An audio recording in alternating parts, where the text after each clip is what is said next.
Yeah, thanks everyone for joining. This program will take place over 2 nights. It was something that, AABANY wanted to do because, you know, um, the anti-Asian violence is a topic and issue that we've been working hard on.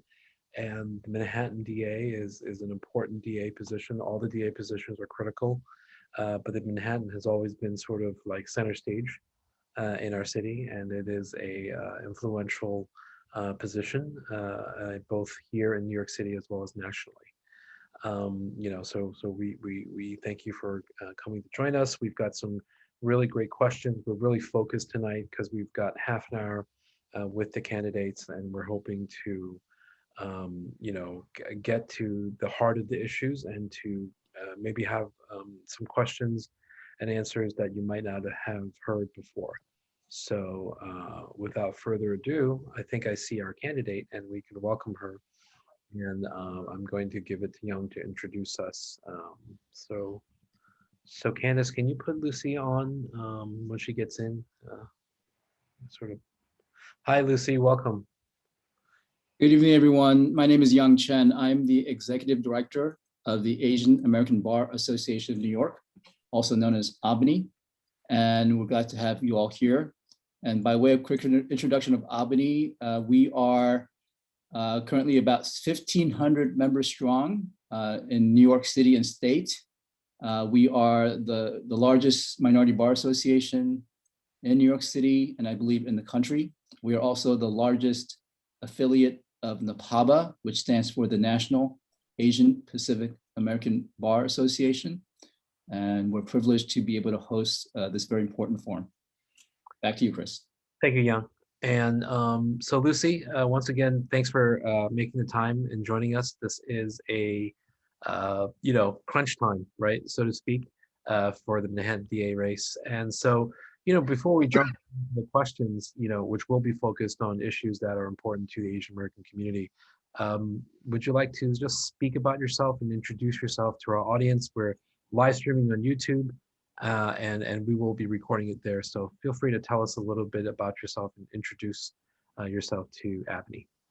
Thank you, Chris. Thanks everyone so much for including me tonight. I'm really honored to have the opportunity to have this conversation with you. And as many of you know, we are in the thick of early voting here in Manhattan. So remember to vote. The polls are open till 8 tonight, and every day, various hours. There are 21 polling locations throughout the city.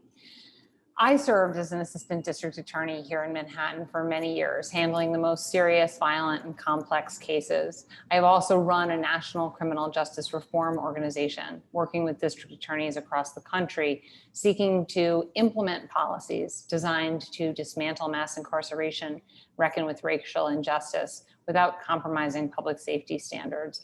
I know that the role of the district attorney encompasses far more than prosecution alone. And the next district attorney has to take a 360-degree view of the system and everyone it touches. And that was really hit home for me in a case that I handled some years ago, in which 2 masked gunmen stepped out from behind parked cars on Upper Broadway on a snowy night and opened fire into a crowd, hitting 5 people and killing one who was the father of a 3-year-old. I oversaw the investigation over many, many months, and we built a circumstantial case identifying the gunman. And I became close to the mother of the young man who had been killed, who at this time was raising her 3-year-old grandson, grieving the loss of her son, and working full time. The case went to trial. I tried it, and a jury returned a guilty verdict against the 2 men who'd committed the murder.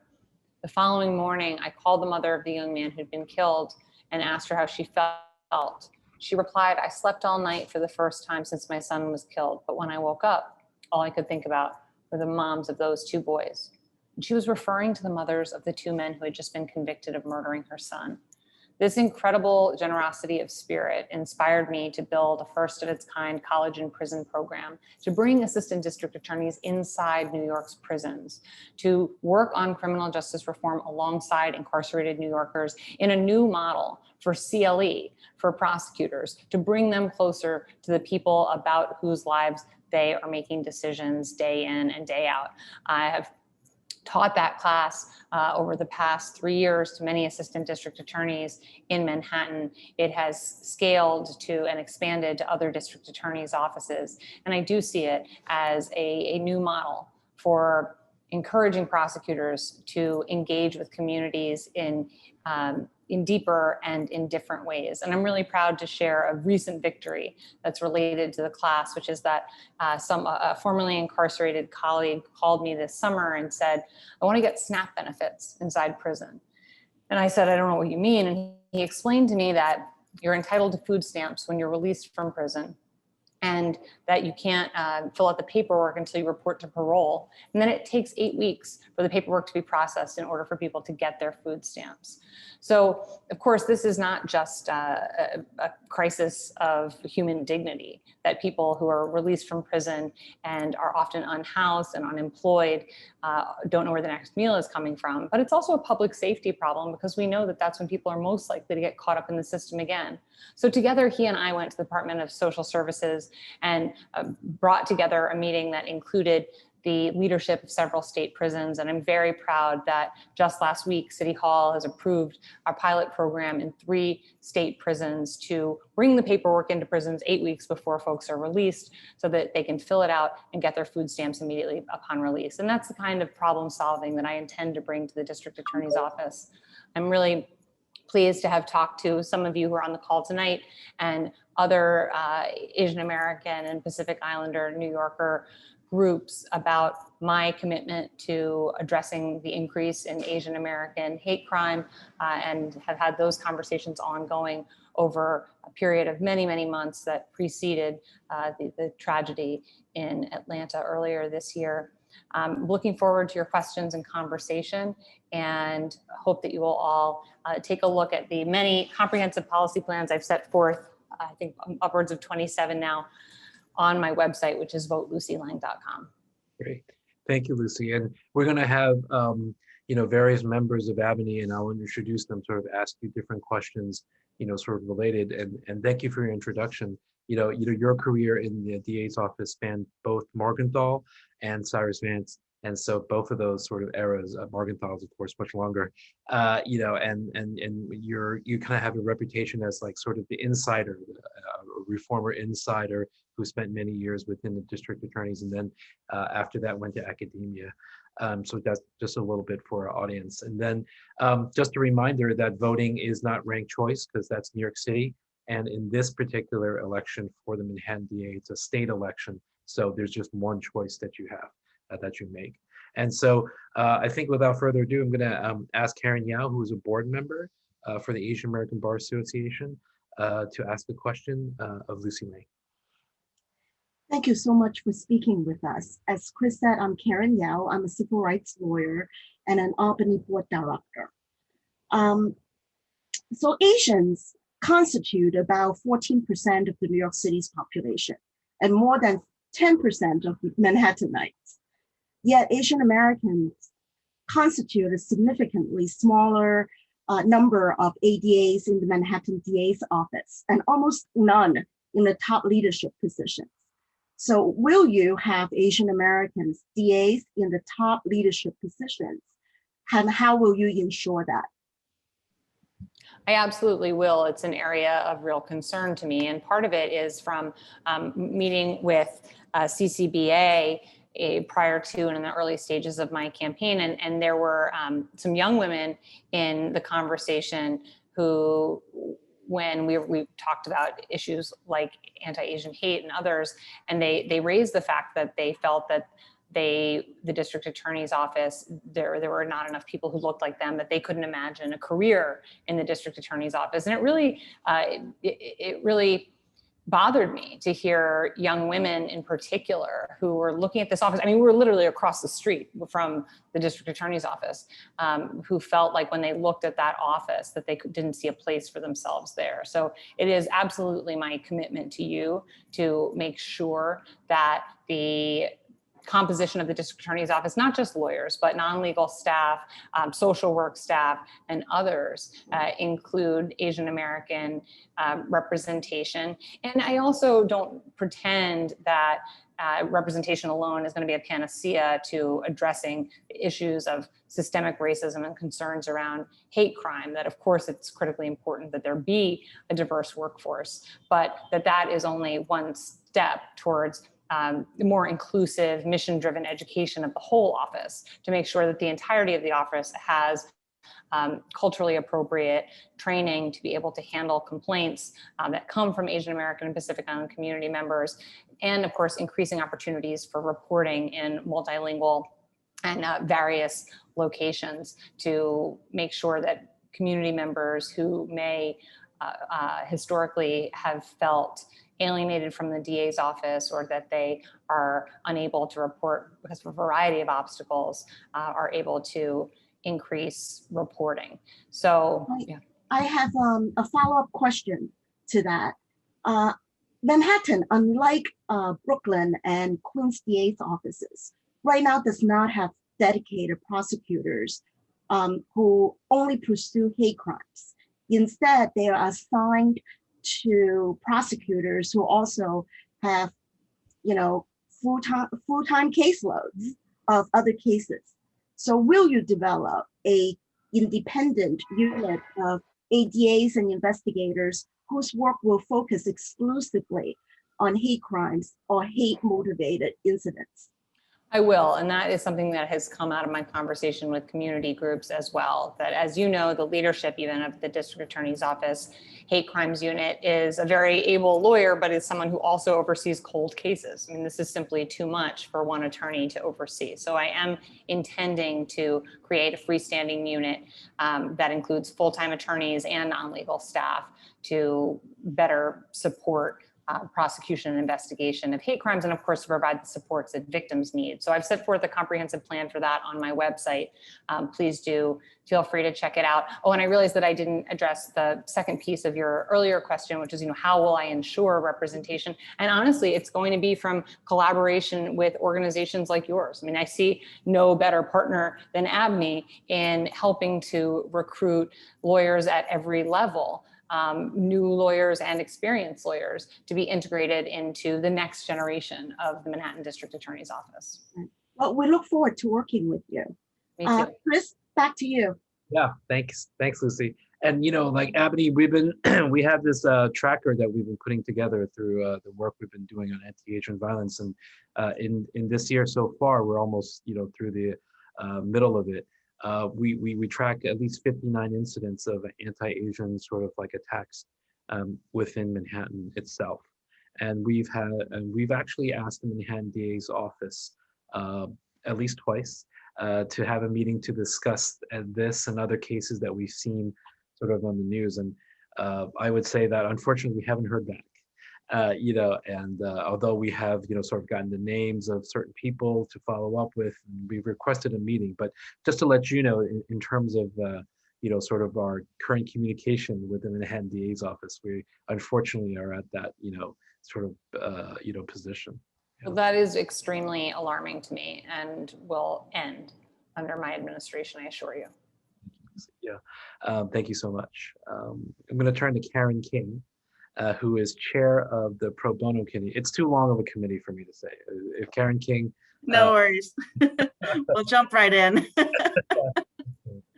Hi, Lucy. Thanks for joining us. One of the memories that's really stuck with the Asian American community, and in particular, the business community, was the prosecution of Abacus Bank. This is in connection with the financial crisis. And it really seemed like that community bank, which serves, the Chinatown community, was really being targeted and scapegoated, while the big banks on Wall Street were, relatively unscathed. And so that memory is really stuck, and the perp walk that surrounded that arrest has really stuck as a memory. And so I'm wondering if you have thoughts on that, and what assurances you can provide that your discretion would be exercised fairly and thoughtfully to ensure that, particularly in today's political climate where U.S.-China relations has led to a lot of the problems we're seeing with anti-Asian violence, that's not going to influence how prosecutions are brought in the office. Well, that kind of the wrong-headed prosecution of abacus is not something that would occur under my administration. I am committed to using the levers of the office to investigate and prosecute white-collar matters, especially when committed by large banks. But of course, the targeted investigation and prosecution of small businesses, especially when colored by racism and lack of cultural understanding and poor community relations, really cannot stand. So it is my commitment to you that that will not happen. I'll also add that I'm opposed to the perp walk practice in general, that it is dehumanizing, that the district attorney's office should not be engaging in that kind of political theater no matter what. And I certainly would seek to connect with members of the community who experience that humiliation and work to repair the terrible and totally understandable rift that it created. Great, thanks so much. Chris, I'll turn it back to you. Thank you. And so next I have Jennifer Law, who is Issues Committee member, and she's going to get to this rather small issue of anti-Asian violence. And so obviously this has been a focus of AABANY's work. We hope that it is a period that we will get through, but we're in the middle of it. And we know that both police and district attorneys across the city have been learning how to deal with this, how to prosecute, and also prosecute within the age that we're in. I think, we're in the age, and I think you count yourself as sort of within the progressive prosecutor, sort of movement, and we're all, how do we balance safety with BLM, with Me Too, all of those things together. And so we have Jennifer to ask sort of on this topic for the next couple of questions. So Jennifer. Hi, thank you, Chris. So according to the Center for the Study of Hate, and as I'm sure you are also aware, reports of anti-Asian hate crime increased by over 800% in the past year. And as Chris has just mentioned, although reports of these hate crimes have increased, actual prosecutions of hate crime laws by the Manhattan DA's office has been extremely, extremely rare. And so will you charge defendants in anti-Asian hate attacks with hate crime enhancements? Yes, I absolutely will. That's what hate crime enhancements exist for. The intent of the person who commits a crime absolutely matters and should be factored into the assessment of what appropriate charges are. And I believe that hate crimes should be treated more seriously than other kinds of crimes. So I think that it's, of course, the increases and the lack of parity between the increase and number of prosecution is really alarming. But I do also think that it has historically been very underreported as well and continues to be underreported. So continuing to work to increase channels for reporting in ways that encourage community members to come forward, I think is so important. And one of the areas that I think is underutilized is the tools of cyber investigation. And the Manhattan District Attorney's Office does have a robust cybercrime unit. We have seen increasing cyber victimization during the course of the pandemic, and often there are precursors to acts of physical hate crime that can manifest themselves online. So I would expect to call upon the leadership of my hate crimes unit to work closely with the cybercrime unit in monitoring online activity that might give any kind of indication of emergence of potential hate crimes or violence. Jennifer, you're muted.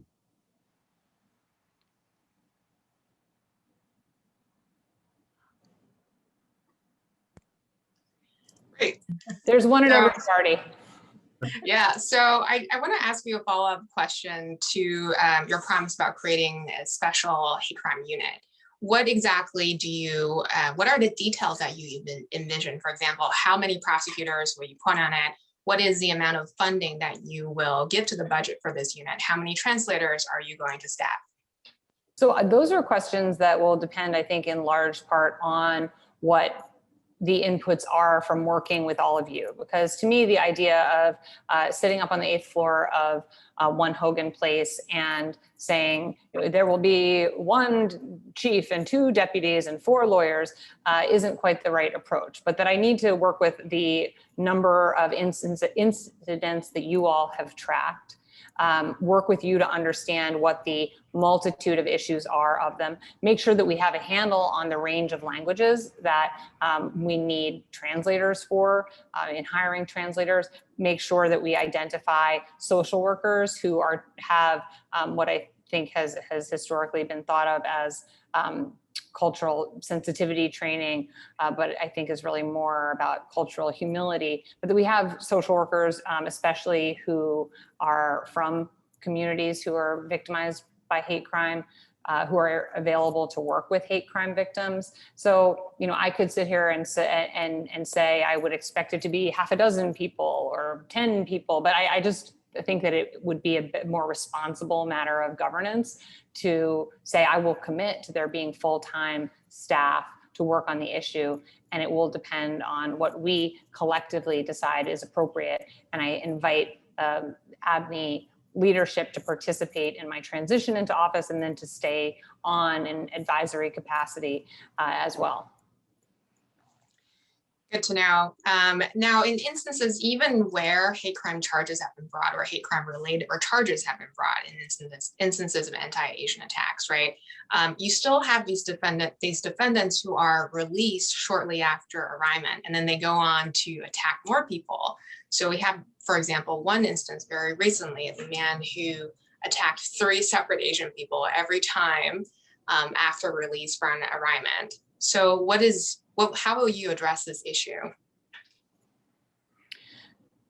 The fact that we are in a position where people are being released without adequate services and or are not being detained when they're clearly at risk is of tremendous concern.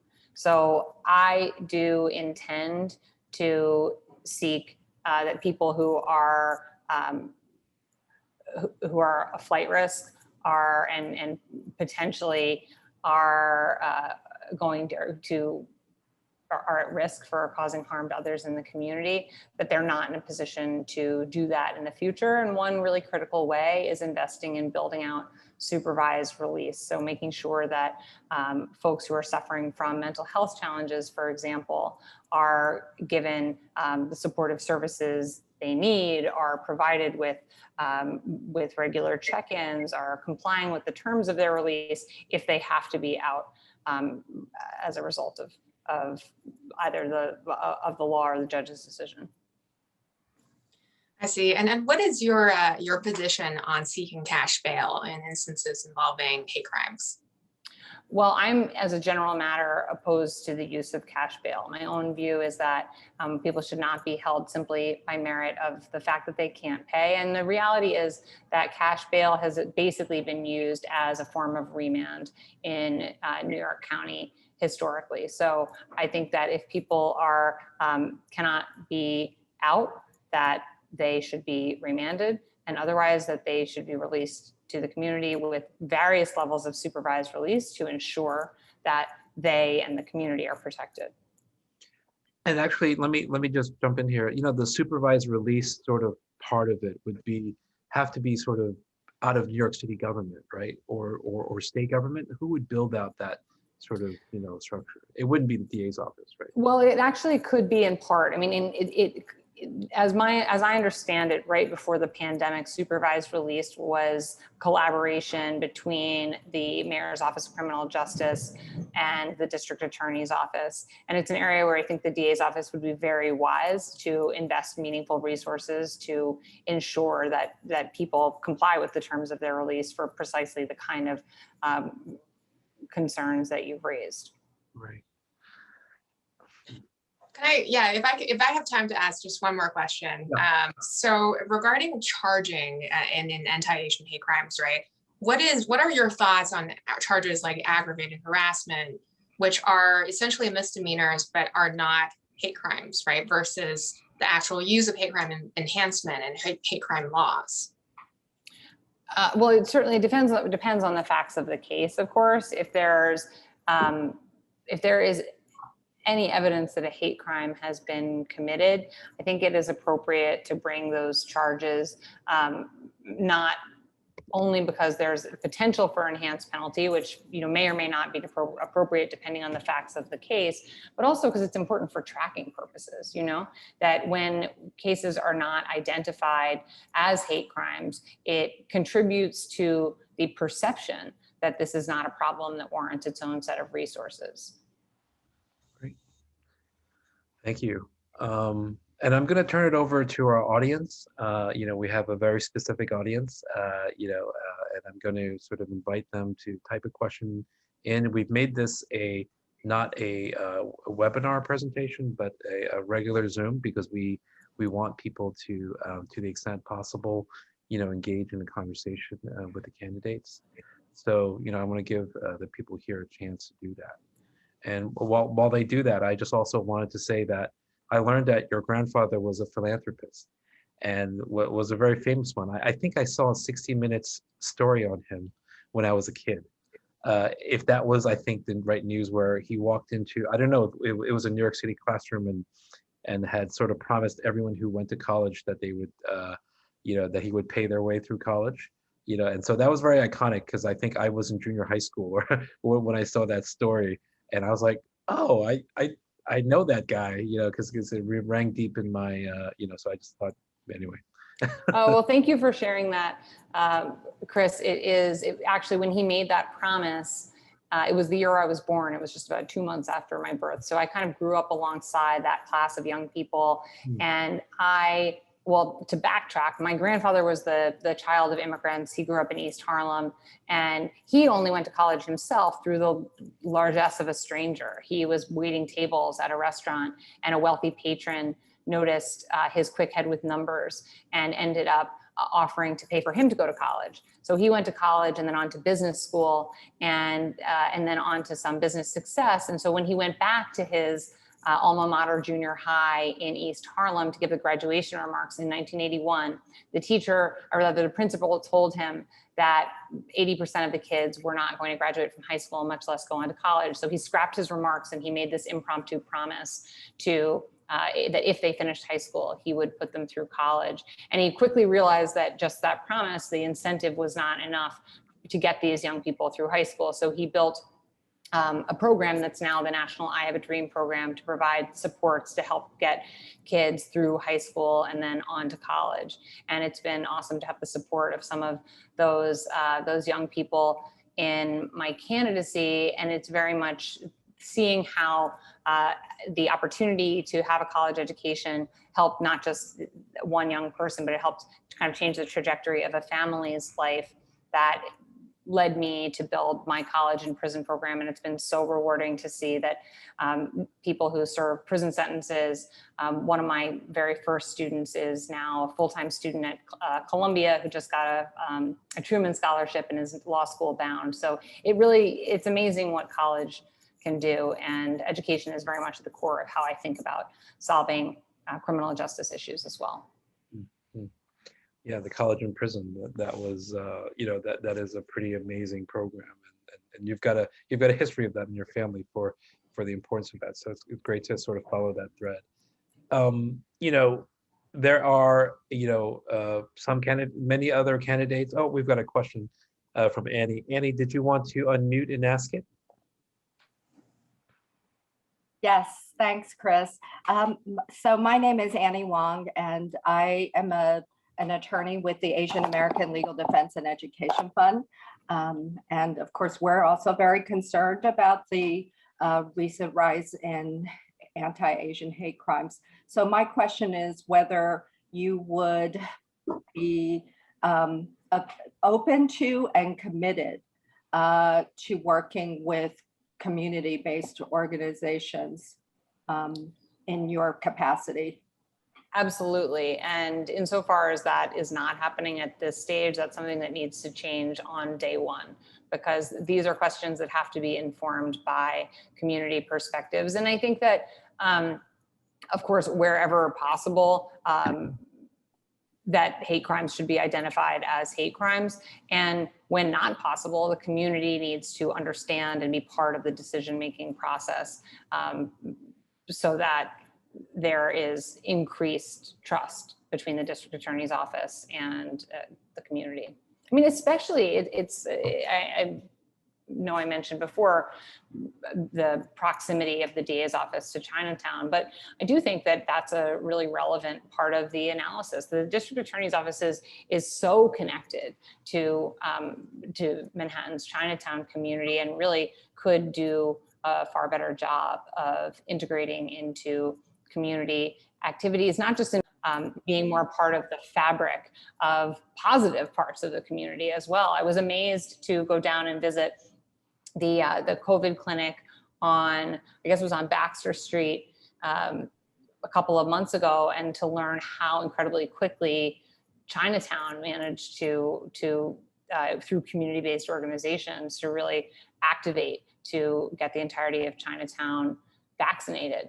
And that's the kind of thing where you could really imagine the district attorney being a partner in something that isn't a law enforcement exercise, but that is part of being better integrated into the community. So just related to, thank you. So just related to that answer about Chinatown, right? We all know that there is currently a plan to build a multi-story high jail in Chinatown, right next to low-income elderly housing. So what are your thoughts on the building of that Chinatown, of that jail in the heart of Chinatown? I am opposed to increasing the height of the Chinatown jail. I'm also in favor of closing Rikers Island, and I think that these are both doable things, but I do believe that the city needs to go back to the table. I spent last year teaching a class at Lincoln Correctional Facility, which is now closed on 110th Street, and a class at Edgecombe Correctional Facility. I taught a population of incarcerated women, and Edgecombe is at 30% capacity. Now it's a state prison, but the fact that we aren't looking at what is available for other options beyond increasing the height, whatever it is, fourfold, is really absurd to me. So my hope is that the next mayor will go back to the table, and that there will be a real reassessment of that plan as it currently stands. Thank you. So Lucy, thank you so much for spending your time with us. I guess, there are other candidates, and so I guess at this point, if you want to, you may make a closing argument for why they should sort of vote for you. So I'm going to give you the floor for a couple of minutes. A closing argument, you're such a lawyer. There are candidates in this race who are beholden to Wall Street. There are candidates in the race who are beholden to political interests. My candidacy is informed by and supported by the people most directly impacted by the criminal justice system. I am honored to have the support of families who lost loved ones to police violence, like Valerie Bell, Shondell's mother, and other heroic families who've experienced that kind of terrible tragedy. I'm privileged to have the support of women who suffered sexual abuse at the hands of Harvey Weinstein, of directly impacted community members who have been incarcerated by the Manhattan District Attorney's Office, and by progressive prosecutors from across the country who are doing the work of implementing reforms while maintaining a commitment to the district attorney's mission towards safety and equity. And I am of the view that one of the critical pieces of the district attorney's mandate includes investigations into public corruption and official misconduct. And for that reason, have not been seeking endorsement from local elected officials, because the district attorney has jurisdiction over investigations into those matters. And the DA's office is different. It is different from other political positions. And for a district attorney candidate to spend their candidacy seeking endorsements and support from local elected officials, and then to take office being beholden based on political favors during the campaign, it really puts that person at a disadvantage. So I am the person who is best suited to take over the office from the very first day. I've handled complex, serious, and violent cases, and right here in Manhattan, have spent my career serving this city, and would be thrilled to have all of your support, and am committed to working alongside you to bringing the district attorney's office into the next generation, a generation that is more inclusive, that works to dismantle mass incarceration and reckon with racial injustice, but that abides by the core commitment to public safety, to equity, and to this critically missing piece of treating everyone who the system touches with dignity. So please consider following me on social media at Lucy Lang NYC. Learn more on my website, which is votelucylang.com. I would be deeply honored to have your vote on during early voting over these next few days, or on June 22nd. But either way, don't forget to vote. Thank you so much for your time and attention this evening. Thank you so much, Lucy. Lucy, thanks for joining us. Thanks for having me. Good night, everyone. Thanks, Lucy. Good night. Excellent.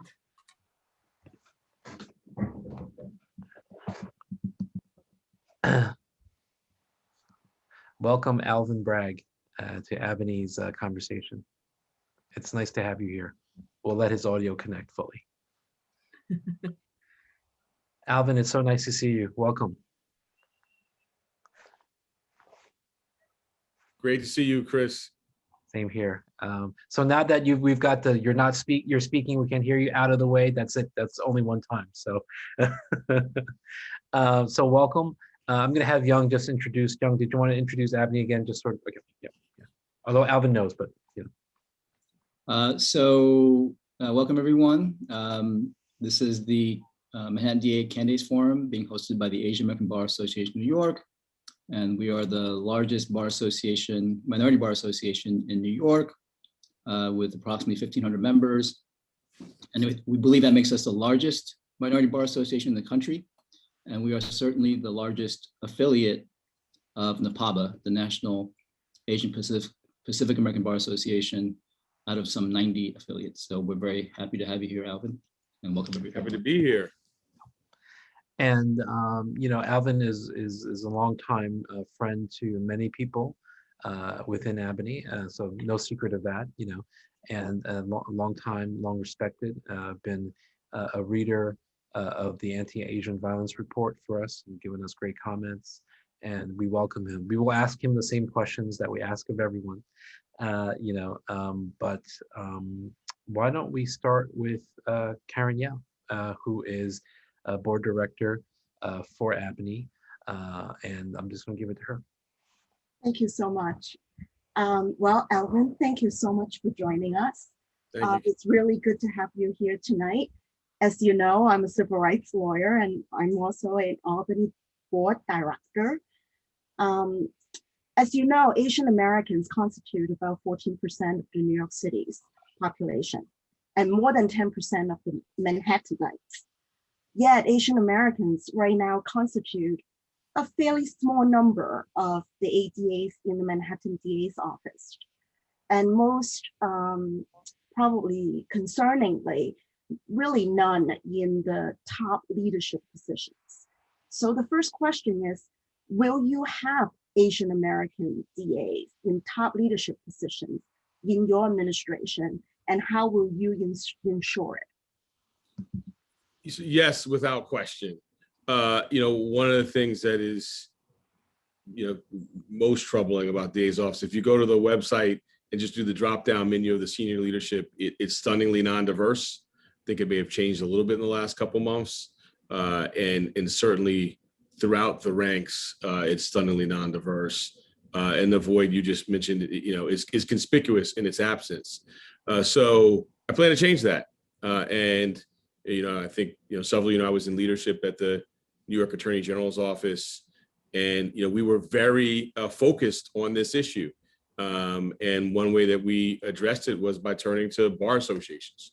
I remember, you know, Will Wang, who many of you know, was, you know, helped lead that effort. We actually were in a great position. We had Will, we had the former head of the Metropolitan Black Bar Association, and now the current head of Mubani, the Muslim Bar Association. So like we went to the folks who were there, and we convened, and we began to be very affirmative and conscious about how we recruited. In some ways, I think the leadership, which I plan to sort of hand select, but meritocratic process is in some ways easier, but I think it sets the tone and then also allows you to recruit. With those folks in our ranks, we're able to sort of say, let's use our networks and continue to recruit people in. So I think the bar associations are great, but I think some of this is self-perpetuating.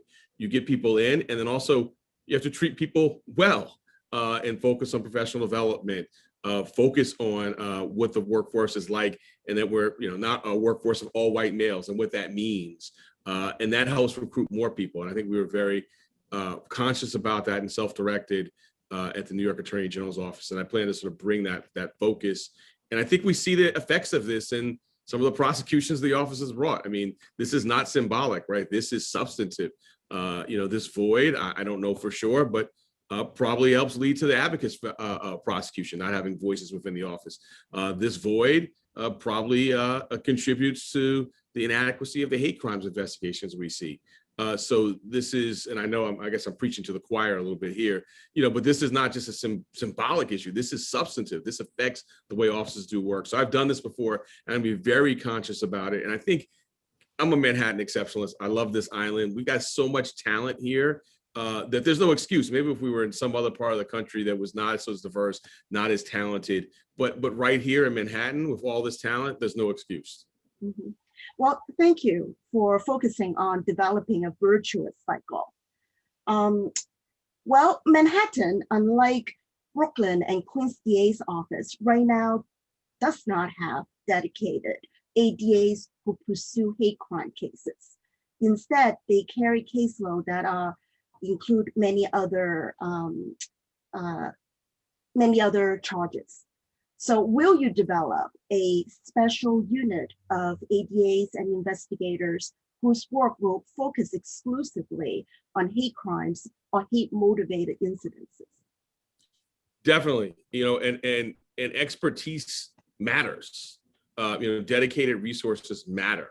When I was in the Attorney General's office, we had by executive order, new jurisdiction on police accountability, and I built that unit from scratch, hired specifically for that unit, dedicated resources, and carving out the resources and building it was an important one in order to carry out our mission, and two, to make clear that this was an office priority. So I think it sends a clear signal where the office's priorities are when we have folks who are doing this who are have dotted line responsibilities elsewhere. And I've talked to ADAs who've recently left the office who were interested in hate crimes and unable to pursue that interest because of this staffing structure. So we're going to change the staffing structure, have it be permanent. And I don't mean to suggest it's rocket science, because I don't think it is, but developing familiarity with the statute.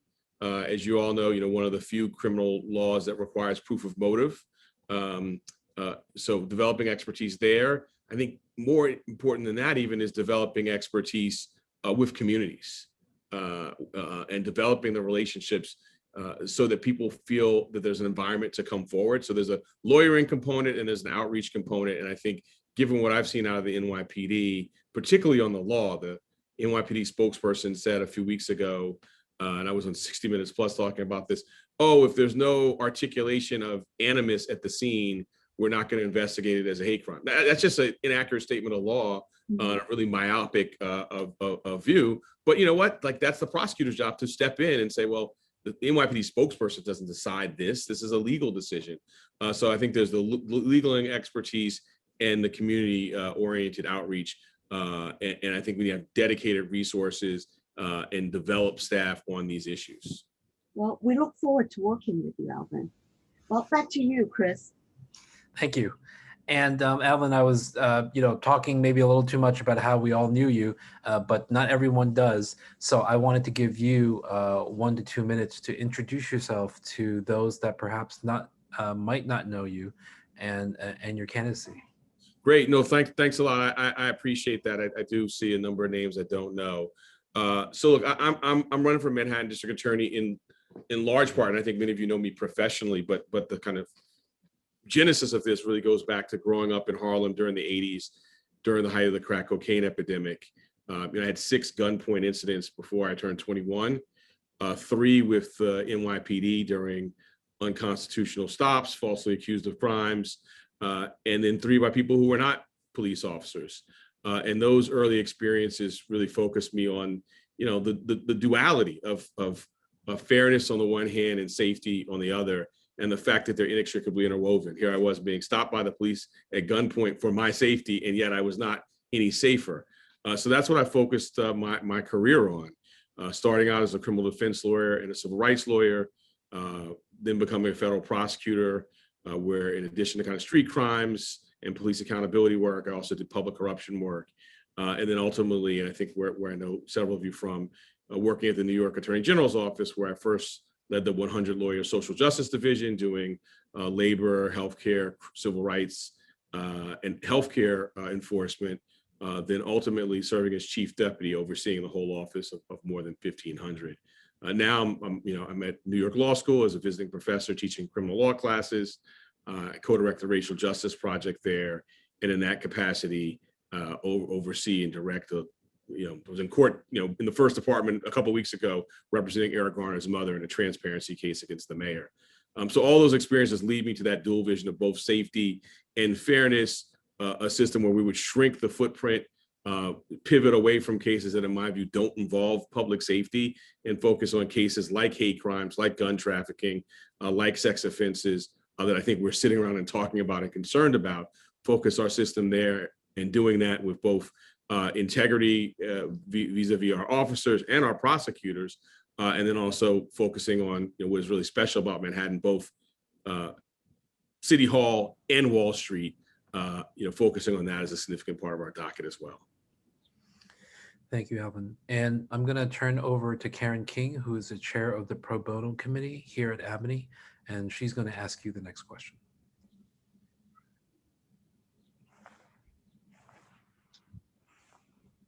I win the award this time. This always happens with one person. So thank you, Chris, and thanks so much, Alvin, for joining us this evening. I heard you mention in one of your earlier answers the Abacus Bank example, and that's certainly a prosecution that has stuck with a lot of Asian American community members, and particularly in the business community.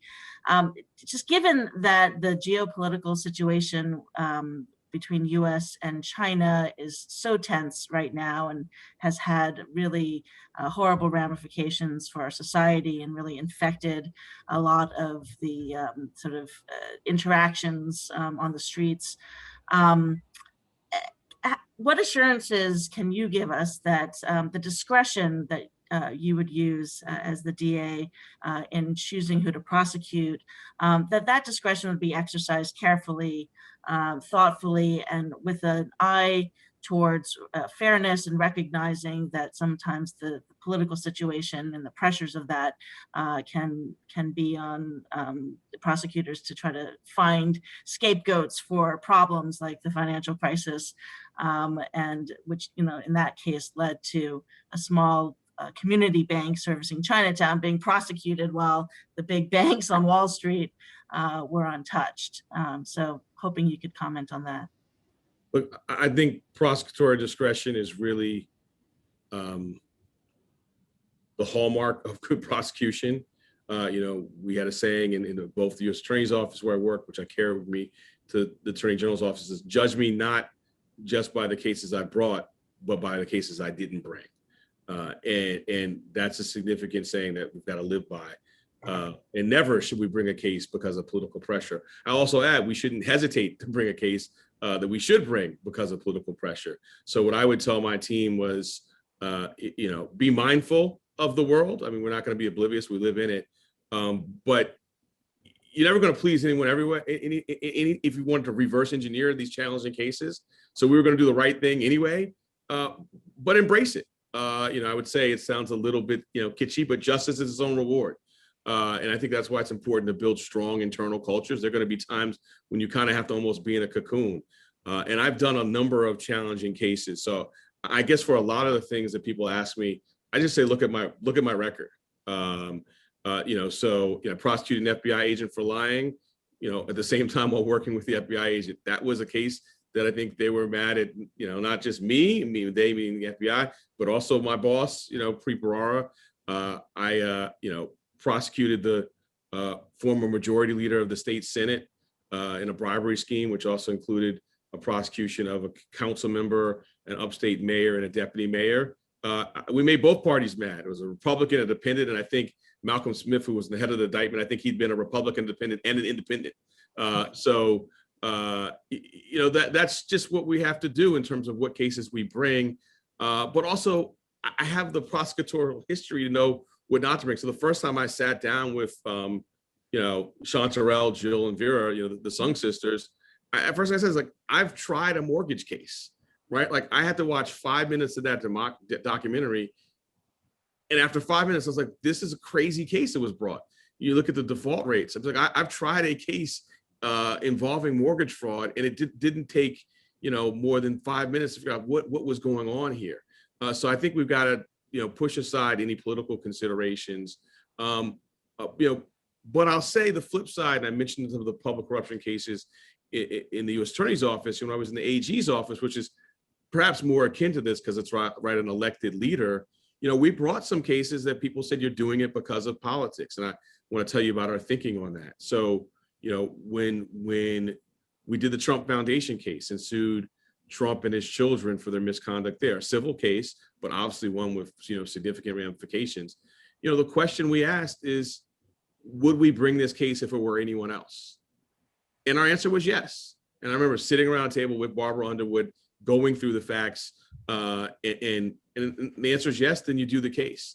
I've done that analysis a bunch of times. Sometimes there's nothing akin to it. We prosecuted a sitting district attorney, charged him with perjury, lying in our investigation, charged him with official misconduct. We alleged that he withheld material information from a grand jury, and we alleged he immunized the only shooter, police officer shooter who killed an unarmed person. And we got a lot of heat from law enforcement. Ultimately, that case ended with a bench trial acquittal, and there were some people who looked at the result and said, you shouldn't have brought it. We said, no, it was the right thing to do. I have a lot of history in this space and think I've used prosecutorial power judiciously. I'd like to think that's part of my internal composition, but it's probably the training I've had. And also in many ways, I'm that 15-year-old standing on the corner of 139th and 7th Avenue with a gun in my face. So I know what unfettered police power means. And I have been very careful about how we've used it in my career. Thanks so much. Chris, I'll turn it back to you. Thank you, Karen. So Alvin, as you all know, the Asian American community has been focused on sort of the wave of anti-Asian violence and harassment. And there's been a debate, even within the community as to how to best deal with it. It's a complicated issue, it's wide-ranging. It's been with us for a year and a half now, at least, and so it looks like we'll be with it for some time. So, the next set of questions, which we will have Jennifer Law ask, she's a member of the Issues Committee, is going to be sort of really focused on the anti-Asian, violence and harassment piece. So Jennifer. Thank you, Chris. Nice to meet you, Alvin. My name is Jennifer Lowe. I am an associate at law firm Schur-Tremonti. So I'm sure you are aware, there has been an 800% increase in anti-Asian attacks in New York City in the last year.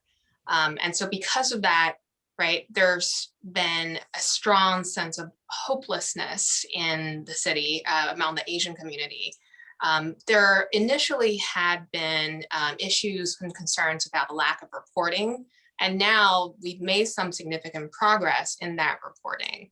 However, although these reports are being referred from the NYPD to the DA's office, there's still very, very few prosecutions of hate crimes in these anti-Asian attacks.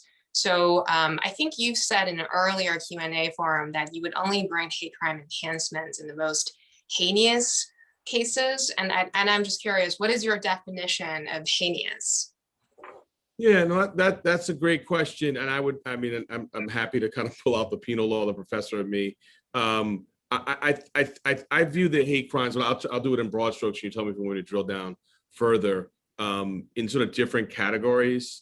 There are the sort of misdemeanors which can have hate crimes dependent on, obviously it's enhancement. So some of the underlying crimes which you can attach hate crime are misdemeanors, and I think in the initial wave, we saw a good number of those being done by kids, basically.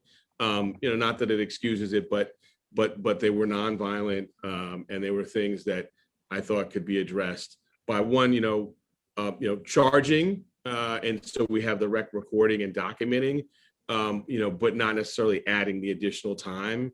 My view of incarceration generally is that it should be, save for, harm in the sort of physical sense, or obviously large pecuniary loss. But I was thinking there really of sort of youthful issues and things that are not involving physical harm. We saw some graffiti acts and things like that. So that is one sort of, I think for me at least, demarcation line. And I would probably, I don't have the statute right in front. I'm happy to pull it out. Probably, just for ease, probably use a kind of misdemeanor felony line, but there are obviously some serious misdemeanors. So I'll start with by kind of saying the ones that don't involve physical harm, which I think are different. Okay, so let me just tease that apart a little bit. I'm sure you're very familiar with the distinctions between hate crimes and other types of crimes that are involved in these hate attacks, right? So what are your thoughts on using charges like aggravated harassment? I think you had said earlier that you would not charge low-level misdemeanors. In your view, is aggravated harassment one of those low-level misdemeanors that you would not bring? As a hate crime? Aggravated harassment, well, just by itself, right? For those of you who are in the audience, aggravated harassment is this charge that punishes people for things like harassing others. So it includes things like threatening other people, punching someone, spitting on someone, right? The level of violence there may not rise to the level of, say, assault, in the sense that you're not stabbing someone with a knife. But there is still a significant amount of violence there, and a sense of hate towards a person because of their race. What is your sense on, what is your approach to charging aggravated harassment? Yeah, so I pulled out the statute because I want to be able to answer in some detail. I think my first answer is that sort of truth in charging. And so there, as you said, sort of I think a true aggravated harassment would really kind of depend on the facts for me, but might not be something where I would add on the enhancements. But looking at the statutory language between that and an assault, may dictate how I charge it. It sounds like you've got a lot of familiarity with this. Certain acts can be charged in different ways. And certainly would think about the underlying conduct. I think some of these things have probably been undercharged. And so to me, I would probably charge it the way I think it should be charged. Most crimes are overcharged. I think in the hate crimes context, we've seen the reverse, but charge it as I see the facts fitting it, and then look at what I think is the appropriate outcome and penalty. And if that doesn't mean having the enhancement, I would not feel it incumbent upon me to add the enhancement. Okay, thank you for clarifying. And now that we've addressed these sort of low-level type of anti-Asian attacks, let's talk about the more violent ones, right? The more violent ones typically tend to involve people with severe mental illness, who are homeless, and who also have a history of like violent attacks. So what is your approach to dealing with this type of defendants? Yeah. So starting with this specific, but then I would love to pan out and talk about how we avoid getting to that place. Look, I think we underutilize our mental health court in Manhattan, particularly when you compare it to at least one other borough. It's a court where it takes sometimes 9 months to a year to avail yourself of it. Lots of rounds of documents, and unlike drug court, right, the DA holds a veto power. So I think these cases we need to be. I don't think the mental health court system is perfect, but that we need to be using the resources there in these types of cases. But I think the more, at least for me, medium to long-term issues, so that we're not having this question and discussion with the same urgency in 5 years, is many of these instances are like the fifth go around, right? So the newspaper articles, this person was arrested 4 times, and the 5th time the person stabbed someone. The question is what happened those first 4 times, and using the mental health court and the mental health infrastructure there. And that's what I think we are missing. Again, I understand it doesn't address that exact the instant case, so to speak, but I think that is the broader issue and I've got a pretty robust diversion and declination policy on the website that I've laid out that I think, leans on, public health solutions and using the science to address those mental health issues. So we're not talking about the 5th incident where it's escalated and saying what happened. We know what happens, and we're not addressing it along the way. I think that is the kind of public policy and solution in the medium to long term, and that's what I'm going to lean into as DA.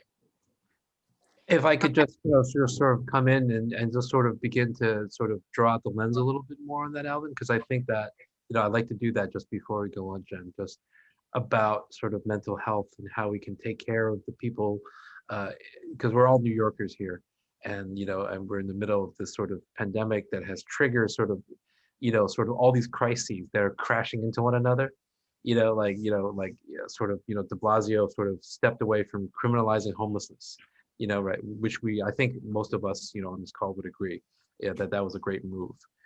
But then how do we take care of mentally ill people that are also homeless, that might have multiple arrests? And then with anti-Asian violence, they seem to intersect, at least in many of the news that we saw. I mean, it could be not an issue actually, but it's certainly what we see in the news, right?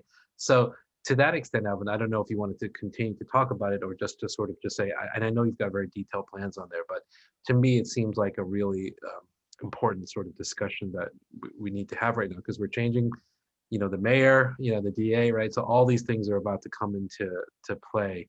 There's programs that are in process. De Blasio had a lot of ideas. They probably didn't play out nearly as well as he would have wanted and as we would have wanted, right? So I don't know if you wanted to talk more about that. I mean, I'll just be blunt. I mean, I think De Blasio's not been a good manager, and it's not effectuated, operationalized some of the ideals he articulated. Yeah. And I mean, some of you may know this, some of you may not. My dad ran homeless shelters. So I spent, my youth walking around the Upper West Side in Harlem, talking to his clients. If we see them out, people would be in his shelter at night. And I think we're at a nadir, at least during my lifetime. And that's probably not because of the mayor's ideology, but I think management matters. It's part of my candidacy, right? That, being able to sort of, put the right people in positions to put things into motion and get things done matter. I view the DA's position as kind of being a part of the board of directors for the city, and having, a part of these, particularly, and I get, and that it's not always popular to sort of say, I'm not going to use a carceral approach to some of this. The real truth on homelessness is, I think a lot of people will agree with we're not going to incarcerate kind of reflexively, but they also want to know, why is this person on my stoop?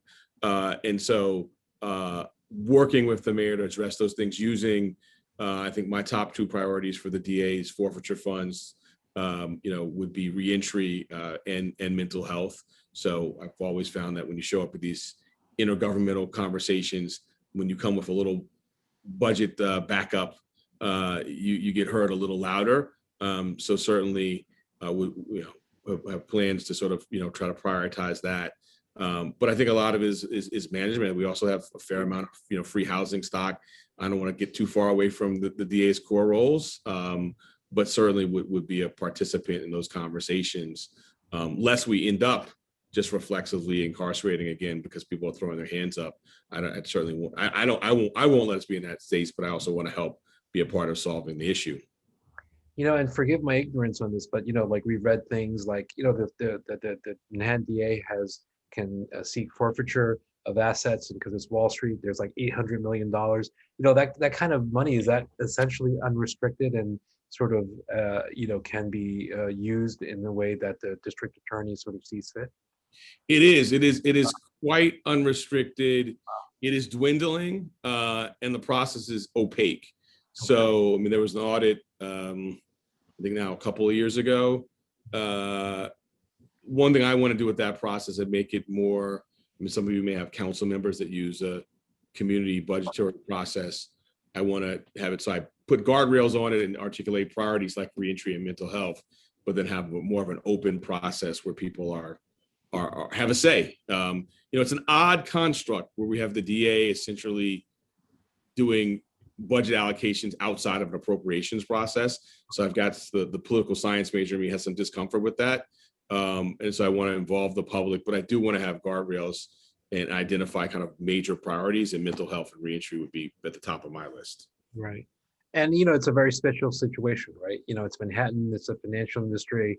And, I don't think that most of us have thought like, oh, there's a public policy sort of goal that can be achieved out of that forfeiture stuff, but it can be, right? And it happens mostly out of the public eye. So,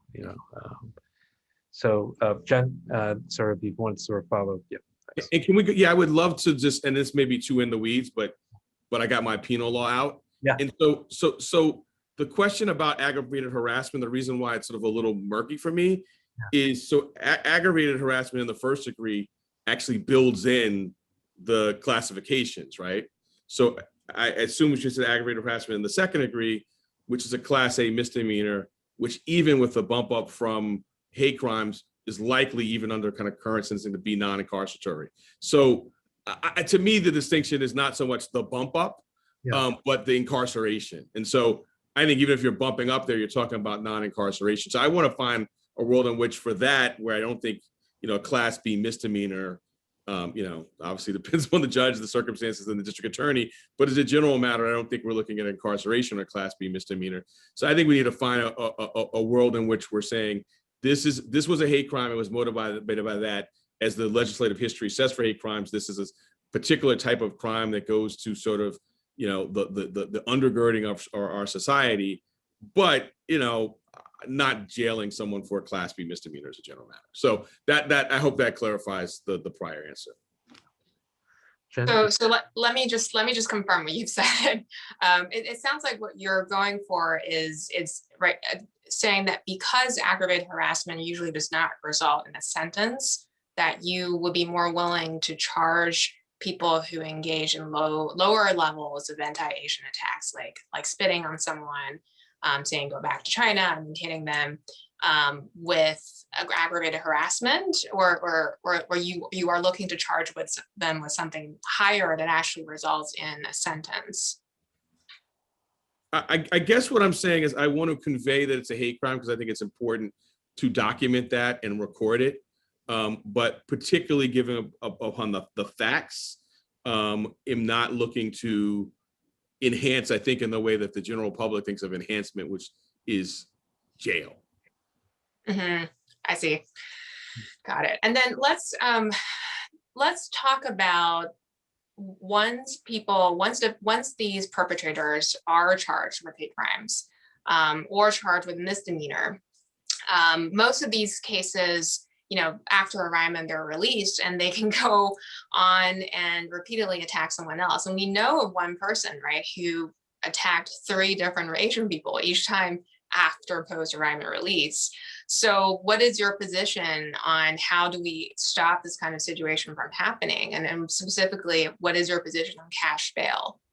And so I'm a proponent of cash bail, in large part because having gone back between the federal and the state systems, and we don't have bail bonds people in the federal system, it just, to me, the notion that Harvey Weinstein, we're not even thinking about whether he's going to have pretrial detention, and he's the definition of a flight risk. But for the folks who are in the system, we're looking for cash bail for things like seeking a backpack.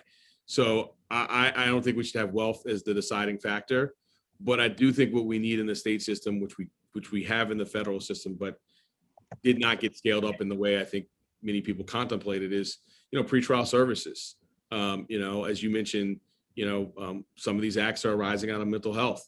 Pretrial services could be doing mental health treatment, could be doing other sort of supportive services that are making sure that these things aren't happening while someone's on pretrial release. Shouldn't say making sure, but putting more guardrails in place. So I'm a proponent of cash bail, and as you should probably saw from my answer to the last question, I'm trying to minimize incarceration where possible. But I'm also a career prosecutor, and public safety matters to me. But in my experience, we've been able to meet that, through pretrial services that address some of these issues, before there's a conviction, and while someone is, out on, I was gonna say out on bail, but that'd be the wrong expression. Not incarcerated pretrial. Thank you. Let me just turn over, thank you, Jen. I'm gonna turn over to a question from Annie Wang. She is a lawyer from the Asian American Legal Defense and Education Fund. Annie? Yes, hi, Alvin. I had a question that goes back to your earlier comment on your outreach efforts in addressing the rise in hate crimes.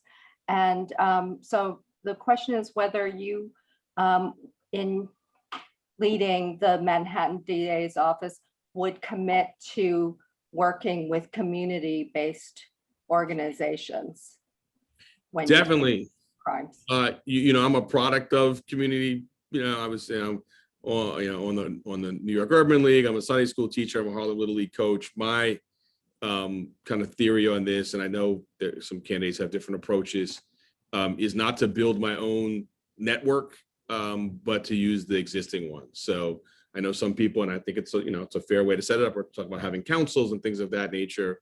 In my experience, most communities have an existing, pretty robust in Manhattan infrastructure of not-for-profits, service providers, and tapping into those existing networks.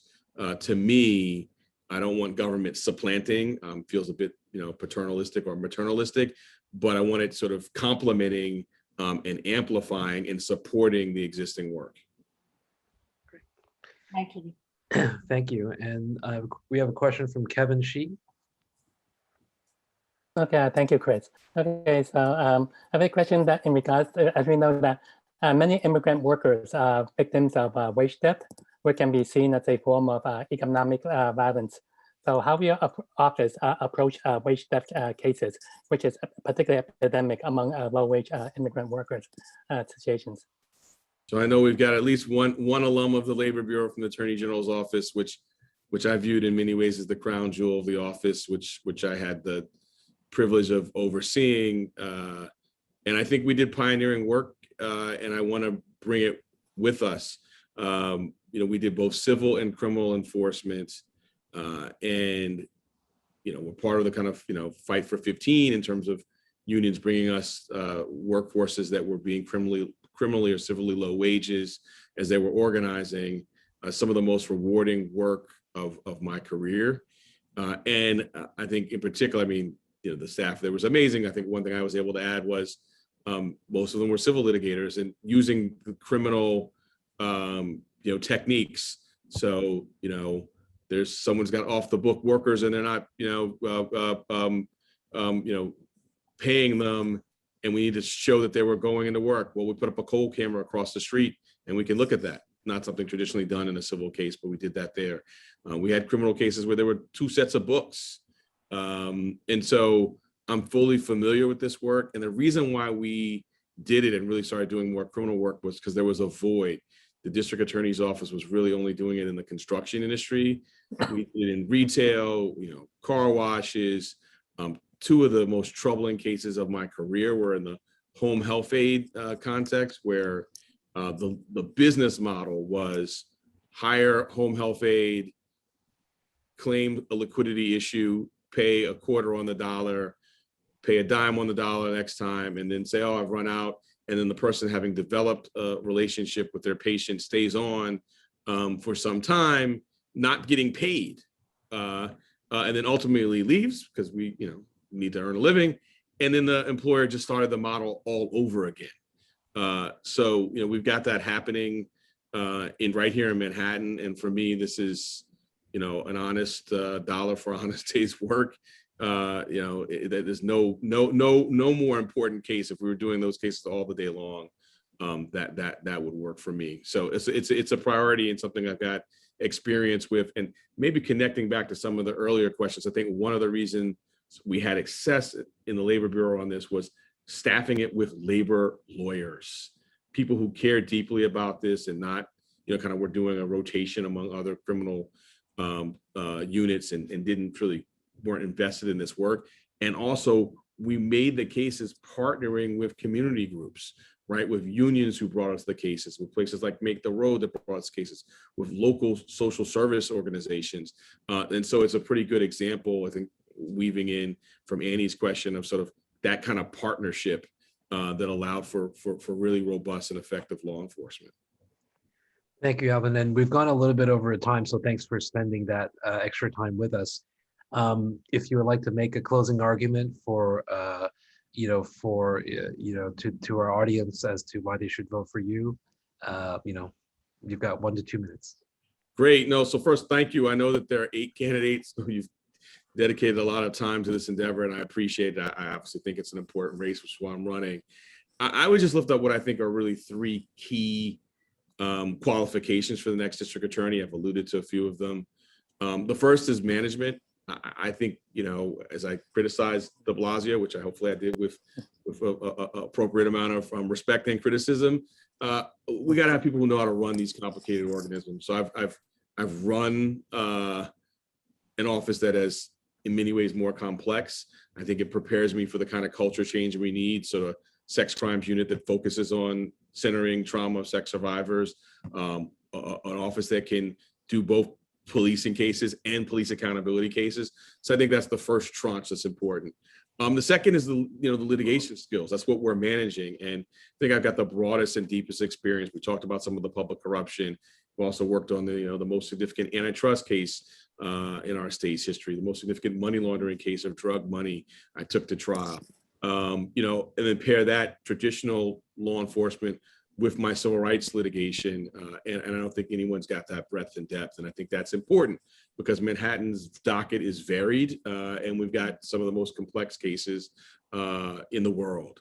And the third is the lived experience, and I was talking earlier, maybe I don't need to say it from this audience, but it's just not symbolic. It is sort of what's driven my career, and many of the policies on my website rise out of it. So, my reentry policy rises out of, yes, cases we did at the AG's office, but also, my brother-in-law living with me for a year plus after he was incarcerated. I think my ability to engage with survivors of violent crime comes from having had a knife to my neck, a semi-automatic weapon to my head, and a homicide victim on my doorstep growing up. And my police accountability work goes back to, not only just being a young kid and experiencing that, but, raising 2 kids who are now 11 and 15 and fast approaching the age, when I was first stopped. And I think that is important as a matter of substance and drives the policies, and that's what we need in Manhattan. So I would say those 3 qualifications together set me apart from the field. And I really appreciate the time this evening. No, we appreciate your time. Thank you so much. Great. Have a great night. Thanks, Alvin. Thank you. Thank you. Have a good night.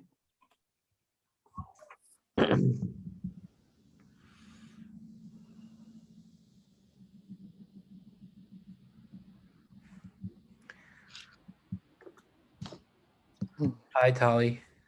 Good evening. Hi, Chris. How are you? Nice to Good. see you. Good to see you. Thank you. Welcome from AABANY, Asian American Bar Association. It's great to have you. My pleasure. You're 2 minutes early, so we're just going to let it sort of simmer, and it will start exactly at 8:45. Oh, sure. No worries. Excuse me. Thank you so much. Hello. I'll And go. Go ahead. Young Chen is the executive director for the Asian American Bar Association. he's going to introduce us, introduce AABANY, and then you can start with a 1 to 3 minute introduction for yourself if you like. But I interrupted you. What were you saying, Tali? Oh, I was just saying, if you like, I can go off camera and come back when it's time. But thank you, and nice to meet you, Yang. I'm looking forward to this. No, stay right on camera because we're 1 minute out. And Young, actually, if you want to start the introduction for AABANY, and then we can go straight to Tali. Yep. So good evening, Tali. It's great to have you here. AABANY is the Asian American Bar Association of New York. I am the executive director, and we are the largest diverse bar association in New York with about 1,500 members. We've been around since 1989. We believe that we are the largest diverse bar association in the country, and we are certainly the largest affiliate of NAPABA, the National Asian Pacific American Bar Association. And there are about 90 affiliates, so we're pretty proud of that fact. But it's great to have you here, and I'll turn it back to you, Chris. Great. So we welcome Manhattan DA candidate Tali Farhadian. And Tali, if you'd like to start, by introducing yourself, giving a short introducing our audience to you. Yes, thank you so much. Thank you, Yang, and thank you, Chris, and thank you, AABANY, for inviting me to spend some time with you tonight. I particularly enjoy meeting with groups of lawyers because I don't have to tell you how important this office is in the daily lives of New Yorkers and the well-being of our city, and how historic the opportunity for new leadership is in the office. We haven't had a chance to elect a new district attorney really in 12 years. And before that, we had the same one for decades. And of course, this moment of transition is happening at the same time that we are really at a critical turning point in our city. We are trying to recover and put ourselves back together after this unbelievably challenging and difficult year. And I think that these two things are intertwined: the recovery of the city, the opportunity for new leadership in this office, for a very simple reason, which is I believe that our city will not recover, and we will not be the place, a place for opportunity and prosperity and good life if we do not get safety right, if people do not feel safe in every place, in their home and in the street and at work, and when they are meeting the police, and when they are reporting a crime to the police, and in all of their movements. And if I can just take a step back from where we find ourselves and the urgency of meeting that moment, my belief in the core, the core importance of safety is also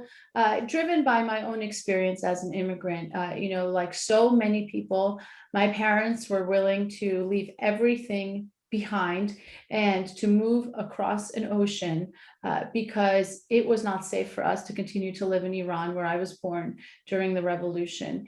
And it was worth the sacrifice of my father, for example, moving to a country at age 30 where he did not speak a lick of English and really having to start over. And they instilled in me this belief that if people don't feel safe, their dreams are smaller, their expectations for themselves are smaller, their movements are constrained, their imagination is constrained.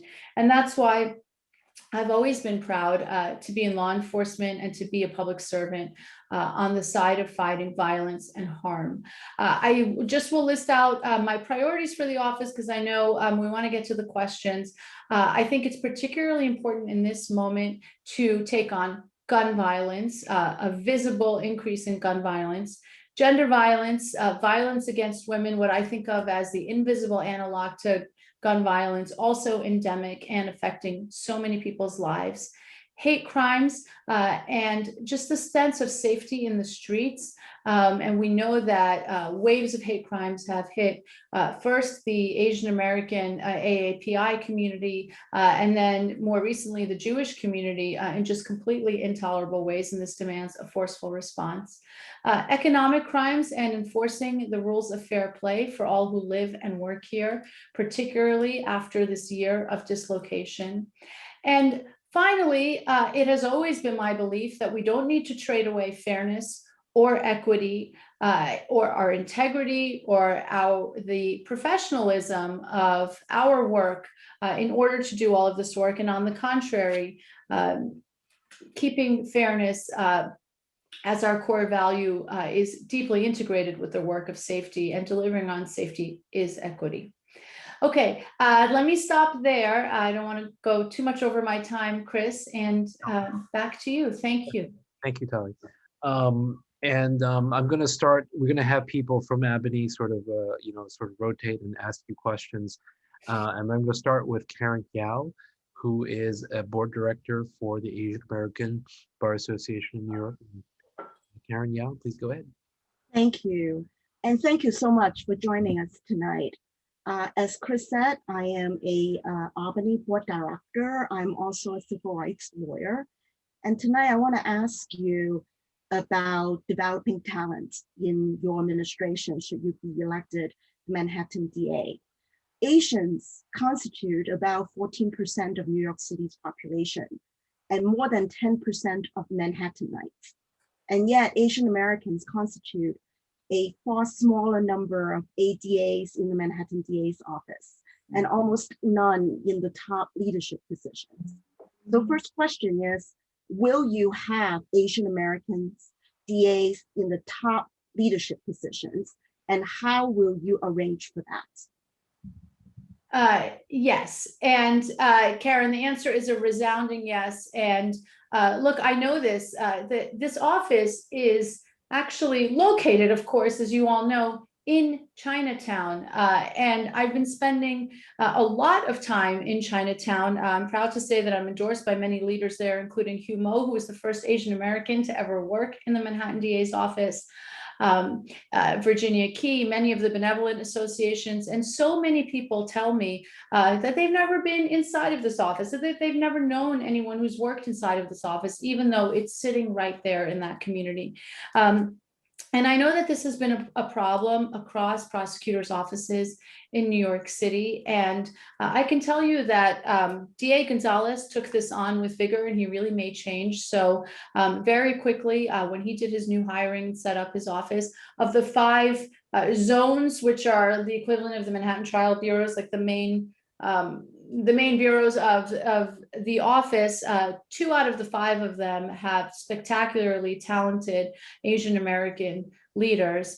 And, you know, this is true, you know, at every level as well. You know, I think it's not just about hiring and diversifying in the leadership, but in middle ranks, in junior ranks, on the staff side, where there's also been underrepresentation.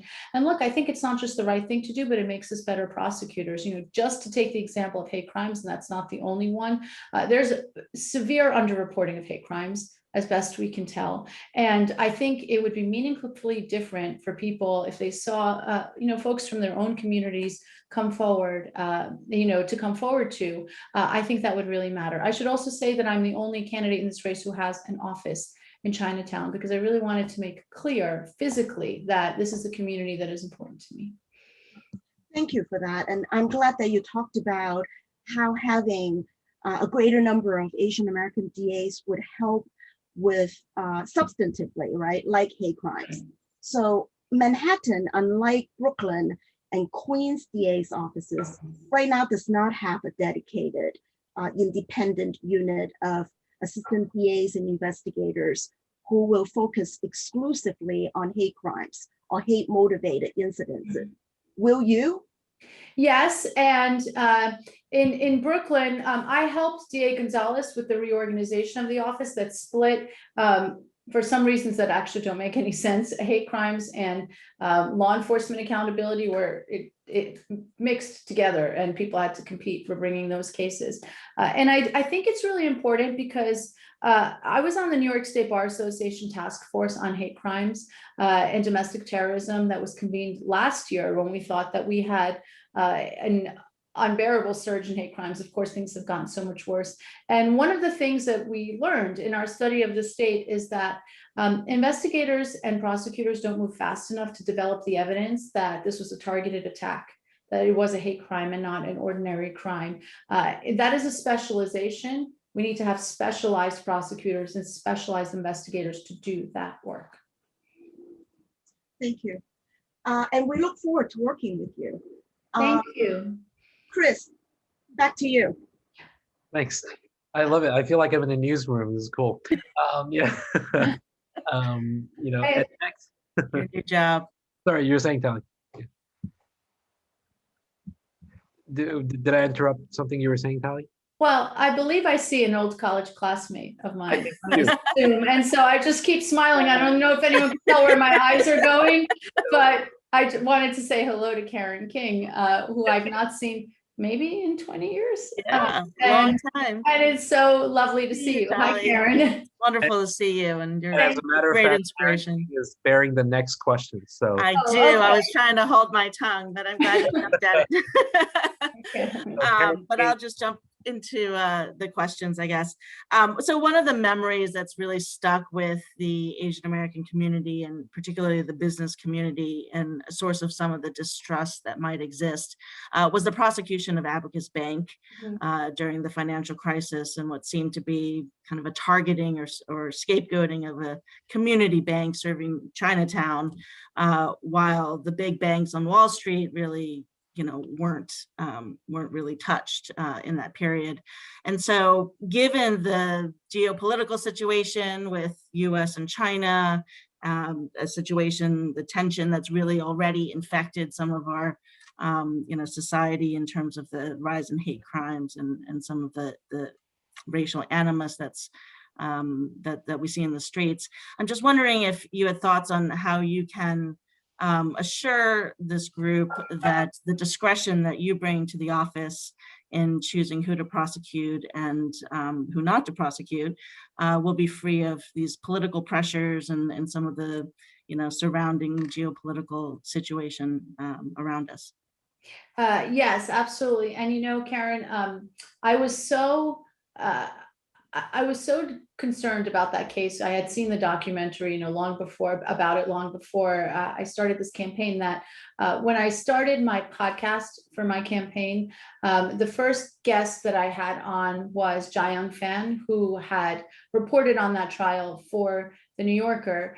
And we talked about that case, and also just more broadly, what it means to be prosecutors in immigrant communities where you don't understand, and you might be making very bad choices by not understanding, for example, how money moves around, culturally differently in a particular community, to even more literal misunderstandings, like Jiayang describes sitting in the room and in the trial, and the translations are like literally wrong. Like people are experiencing two different things.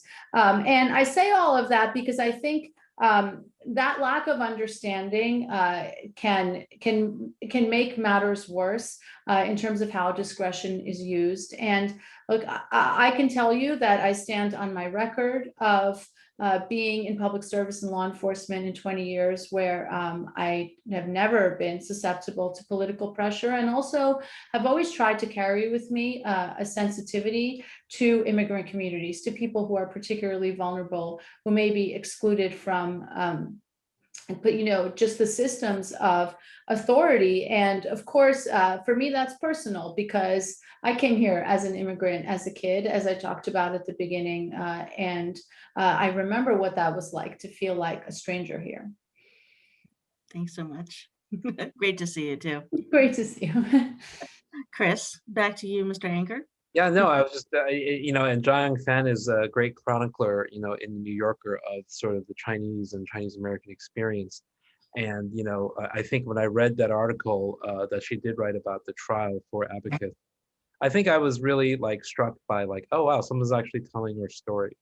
And I think part of hearing you, Tali, talk about your story in different contexts, particularly the one of your family arriving on Christmas Eve, or is it Christmas?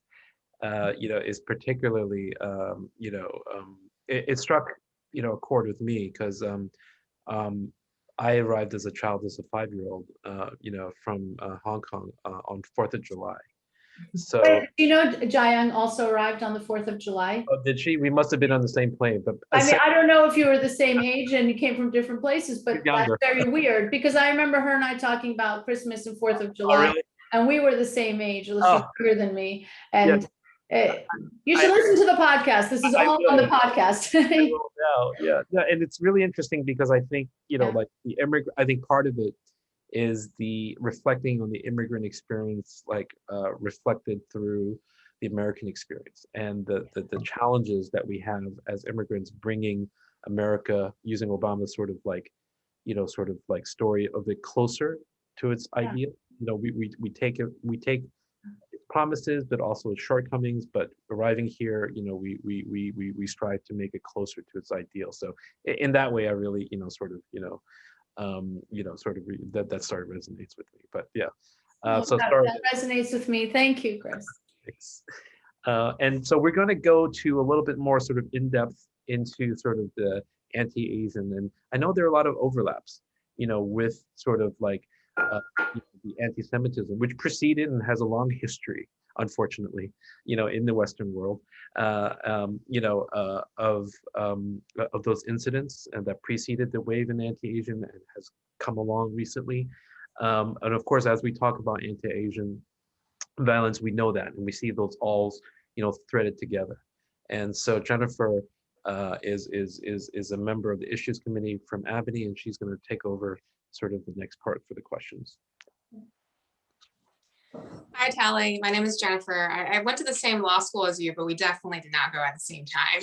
So I do not know you at all. Nice to meet you. So as I'm sure you've heard, reports of anti-Asian hate crimes rose by 800% in the past year.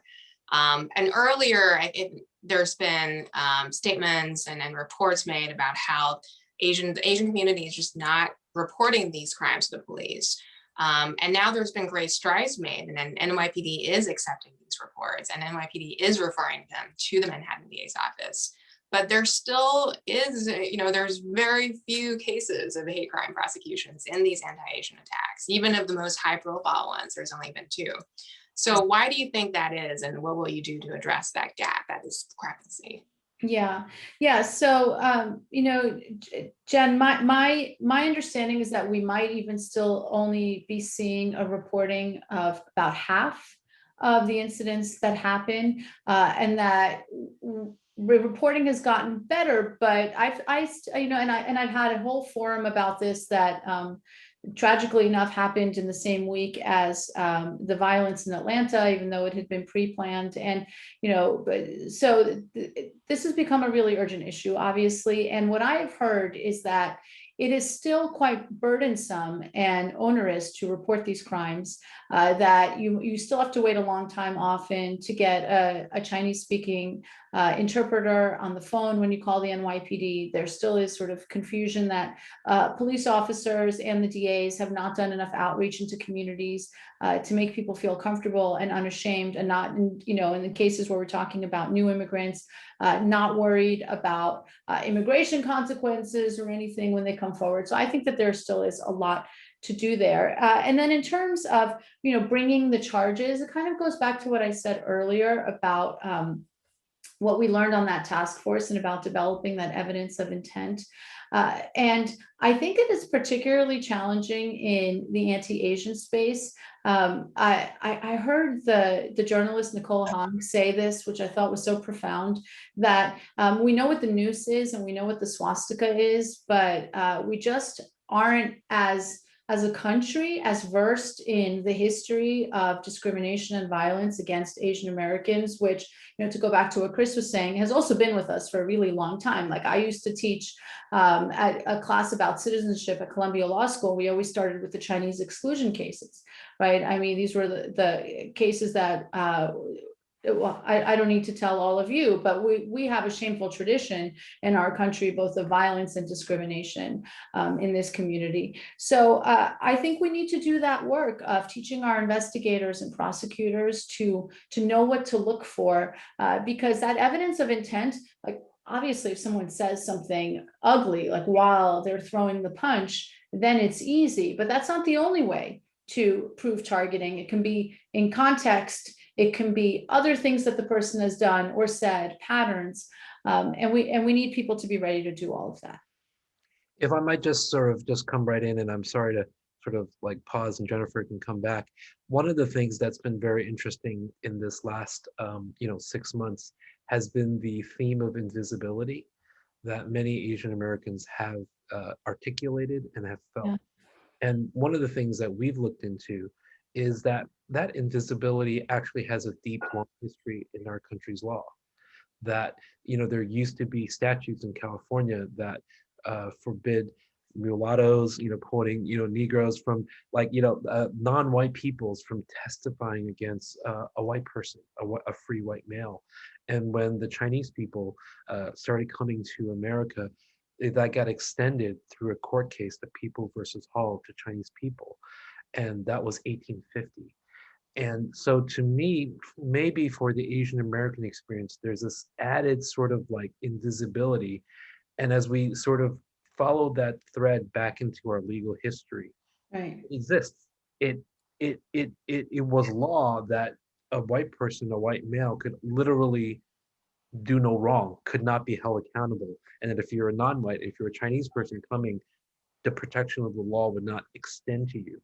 And I couldn't help but sort of draw that line back to the feeling of invisibility now and sort of the issues that law enforcement is dealing.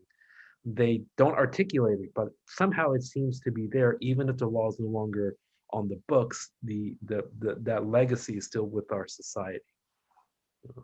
I agree with that. And this feeling of not being seen is backed up by a history of saying you do not have the same status as another person, right? We are not done overcoming that. Thanks. Jennifer, thanks. That was a great comment. Thank you, Chris. And so just to be fair, I want to ask you a similar question I asked Alvin earlier, right? Which is, when we think about anti-Asian attacks, there's all these high profile ones of people being kicked, being stabbed in the news. Those are the ones that are being covered. Yeah. But then actually the vast majority of these anti-Asian attacks really are things like people walking when they see you, they spit at you, right? Or they suddenly just say, go back to China, or they yell something at you or threaten you for something. And so when you say that you're going to prosecute these incidents, what is your approach to prosecuting these two types of incidents? Because I think these low-level types of incidents, right, they actually can happen more frequently, even though this person is not getting charged for it, right? When I first immigrated here as a child, someone told me to go back to China, and that person every day at lunch would tell me the same thing. And so it got really old, but it still was a form of trauma, right? Versus somebody who got stabbed once. So what is your approach to those two types? Sure, it's a great question. And look, obviously speech is not a crime. Just saying something ugly to another person is not a crime. And I don't think we would want to live in a country where it was. But I think that in a way that the lower level crimes have been harder for people to wrap their minds around and do something about. Let me just give some examples from the Jewish context, for reference. So in 2019, there was that violent attack on a Hanukkah celebration in Muncie, involving a machete attack, like something incredibly gruesome. And the response to that was much more clear, in terms of what safety and accountability required, and a new law was passed, the Joseph Neumann Act. We supported that on our task force.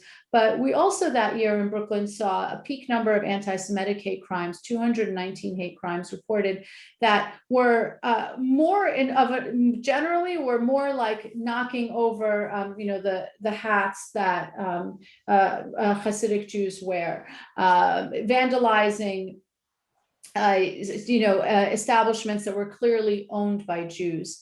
In the same way that now I hear that Asian businesses people will purposely throw the rock into the storefront of an Asian-owned business as opposed to the business next door.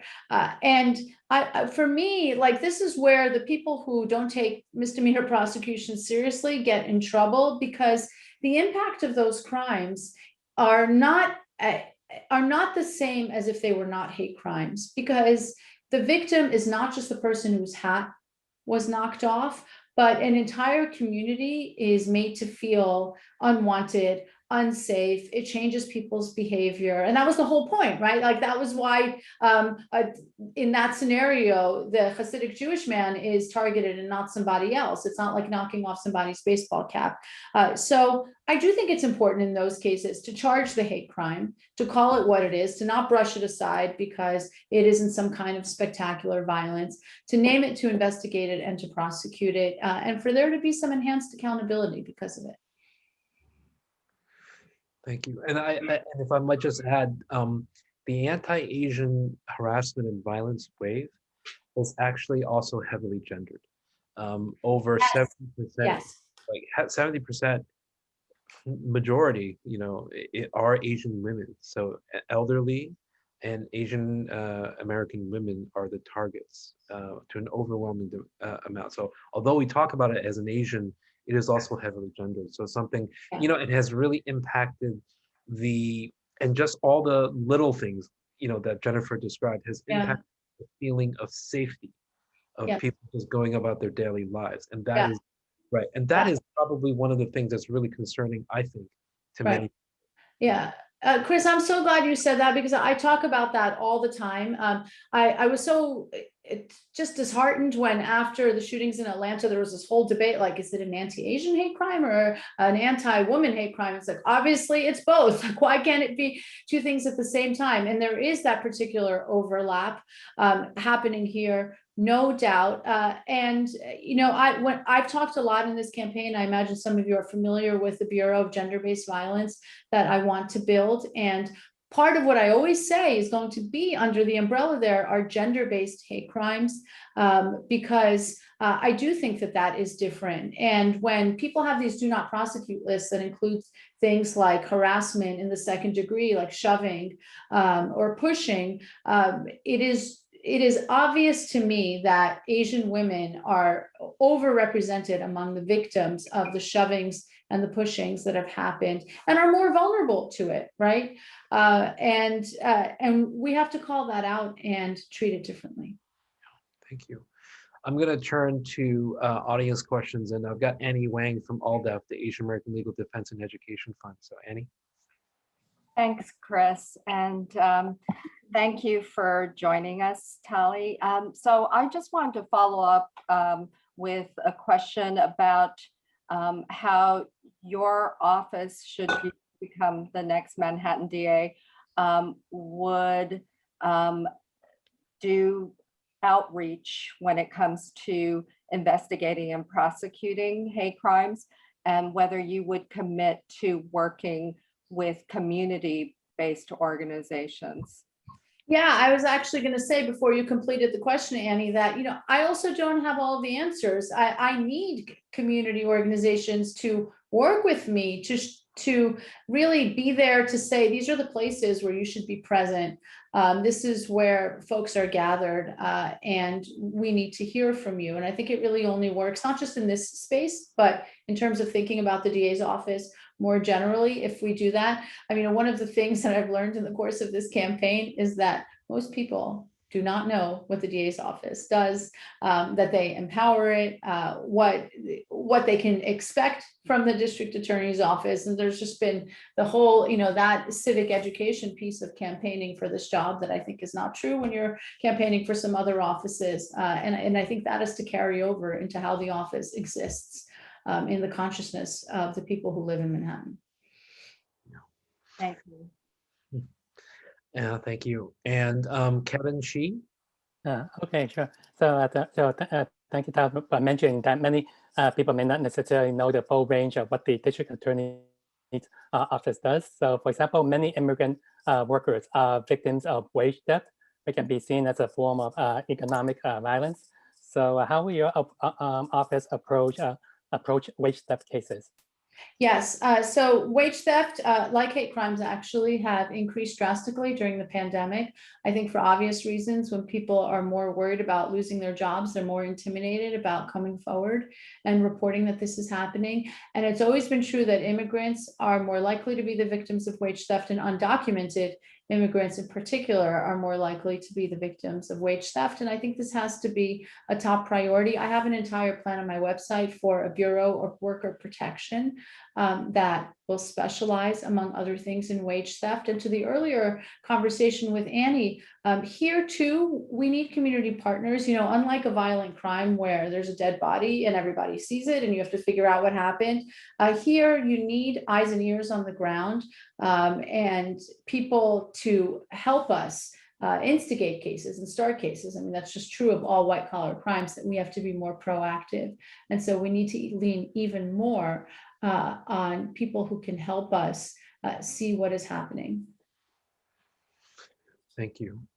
And Tali, I just want to sort of pose sort of some general sort of issues. You know, bail reform, you know, has happened twice, right? You know, has intersected with COVID-19, the pandemic, you know, intersected with anti-Asian violence, you know, in complicated and, you know, sort of unseen ways, in some ways like perfect storms, right? You know, how as the DA would you sort of deal with these issues? Because part of the narrative out there is, hey, people, mentally ill people are who are dangerous are not, you know, are allowed back on the streets. They're a threat to themselves and to others, and they're triggered by things in the news.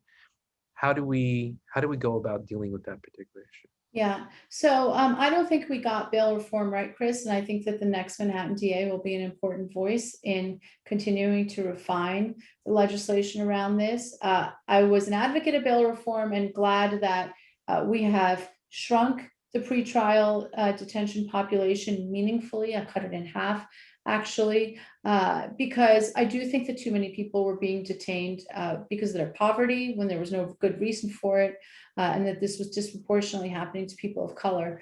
But I think it's also wrong that New York is the only state in the entire country where you can't consider public safety risk in deciding bail or pretrial detention.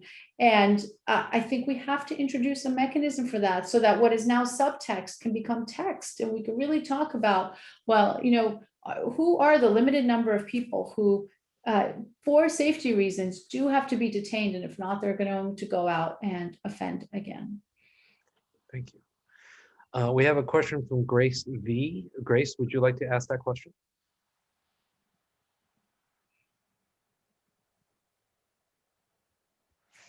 You're on mute, Grace.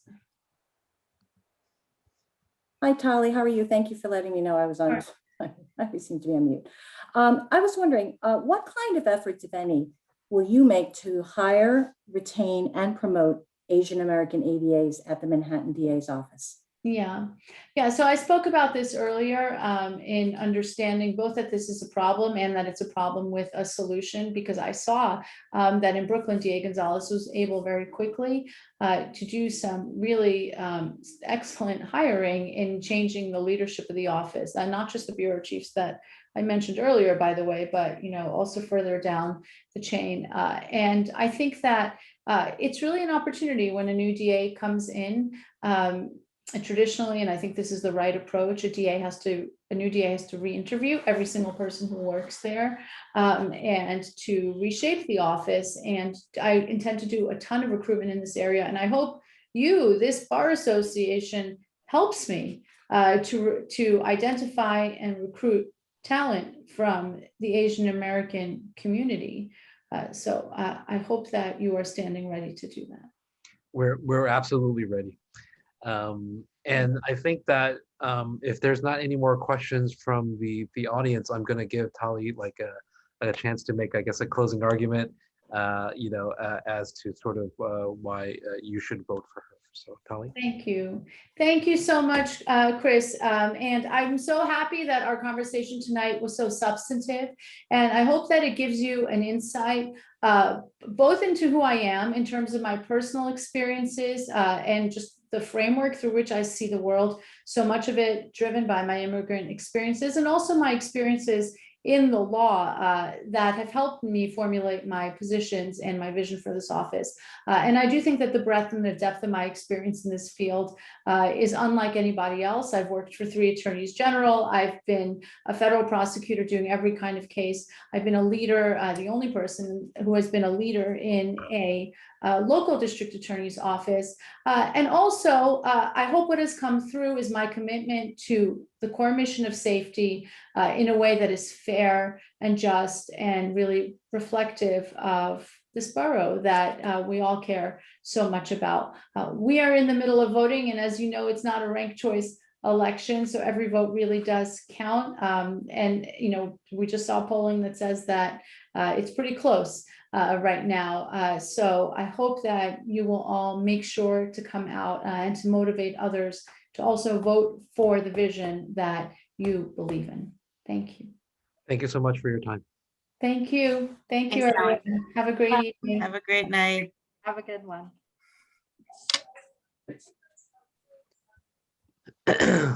Okay, all right. So everybody, we have Tahanie Aboushi coming in on at 9:30, and so thank you. This feels like the longest AABANY event ever in the history of the world. So you know, for those that stick around, I'll see you back here in like 7 minutes. I'm gonna go actually drink something. So Tahanie in the room. Yes. Hello. Good evening, everyone. Welcome from AABANY. Thank you. Thank you. It's great to be among all of you. It's so Young Chen is the executive director of the Asian American Bar Association. He's going to give a short introduction, and then I'm going to turn it back to you to introduce yourself to AABANY. Thank you. Young? Yeah, so I'm off mute. I don't know why my camera won't turn on, but anyway, I'll just have to do it off camera. Welcome, everyone. Tahanie, we're glad to have you here. My name is Young Chen. I'm the executive director of the Asian American Bar Association of New York. We've been around since 1989. We're currently at about 1,500 paid members, which makes us the largest diverse bar association in New York. And I believe that makes us the largest in the country. We are the largest of the, I believe, 90 affiliates of NAPABA, the National Asian Pacific American Bar Association. And it is a great pleasure to have you here tonight. Thank you, Young. And Tahanie, it's a pleasure to have you here with us. Would you like to take 1 to 3 minutes to introduce yourself to AABANY? And the floor is yours. Well, I appreciate it. And thank you so much for burning the kind of early midnight oil to get all of these meetings done. I think these conversations are incredibly important, and the pandemic has really thrust a lot of different issues right into the limelight, and they're all taking priorities. So it's important that we address them. My name is Tahanie Aboushi. I'm a civil rights lawyer, and my focus has been on identifying abusive policies and practices and change them. So whether it's holding police accountable or representing victims of sexual assaults, I'm always focused on how do we make policies work better for the people. My interest in criminal justice reform started pretty young, around 14, when my father was sentenced to 22 years in prison. And so for me, that was my first introduction to what we know to be the criminal justice system, and what sparked my interest and why I became a lawyer. And I think that we have an opportunity here with the Manhattan District Attorney's Office to actually address the root causes of crimes, to be responsive to the issue of crime through preventative measures, rehabilitation, to focus on strengthening our support for victims, while also making sure that we do hold police accountable and we strengthen our positions on white collar crime. And so this is an opportunity to not only elect the first female district attorney, but someone that can approach these issues from a comprehensive perspective from multiple different avenues, and do it in co-governance with different community organizations and groups to accomplish public safety, but also public stability. And so I'm looking forward to really talking about my vision with all of you in a more detailed manner tonight. Great, thank you so much. And the way we're going to do this is that we're going to have different members of AABANY, ask questions of you, And we're going to start with Karen Yao, who is a board director for AABANY. Karen? Hi, Tahanie. Thank you so much for joining us tonight. I'm Karen Yao, and I too am a civil rights lawyer. And I want to talk to you tonight about developing talent within your administration should you be elected the Manhattan DA. Asians constitute about 14% of New York City's population and more than 10% of Manhattanites. And yet, Asian Americans constitute a far smaller number of the ADAs in the Manhattan DA's office and almost none in the top leadership positions. So will you have Asian Americans, DAs in the top positions? And how will you make sure that it will be done? I think that's a great question, and absolutely. And it is a concern for many different communities to ensure that we have leadership that represents the communities it serves. And we will do that by ensuring our hiring practices include keeping an eye out for people who reflect that diversity. And so I always say this about ensuring that we are including the impacted community in our hiring process. Victims and accused alike, formerly incarcerated community leaders. I had the opportunity to meet with many leaders of Chinatown here in Manhattan, and I learned about the fundamental ways they've been assisting the Manhattan District Attorney's Office, particularly in reporting, to encourage victims to come forward, to help gather evidence, to work on cases that are being investigated, and bridge that line of communication. And I think that's a great place to start in terms of bringing people on, trusted community members throughout all levels in the Manhattan DA's office. Well, I'm glad that you're working with community-based organizations. I have a couple of follow-up questions. The first follow-up question is, Manhattan, unlike Brooklyn and Queens, actually right now does not have a independent unit with dedicated prosecutors who only pursue hate crime cases. They are also assigned cases that ring from a whole lot of other charges. So will you develop such an independent unit of ADAs and investigators whose work will focus exclusively on hate crimes or hate motivated incidences? I think for me, my eye is always towards ensuring a comprehensive approach to our issues, and whether or not we are able to create a unit dedicated to specifically hate crimes is something that we have been discussing both with the defense bar and some former prosecutors out of the office, because it's important to look at how cases are reported, how they are charged, and what the outcomes look like. And if we can have a dedicated bureau for something like this, and to staff it and make sure it's resourced, can we have, or would we have the reporting, the numbers essentially to ensure that this bureau is actually being used for its purpose, or it can meet, or is it overkill? And so it's definitely a topic that has come up, and we take the hate crime issue very serious. So it's just a matter of, is the reporting enough to create an entire unit just for the hate crimes? We'll come back to this topic. I have a colleague who actually will be speaking to you about hate crimes and the number of incidences that we've been tracking. And you will have an opportunity to expand on that thinking. My other follow-up question is, it sounds very much like you are, interested in bringing in talent that represent the faces of New York City.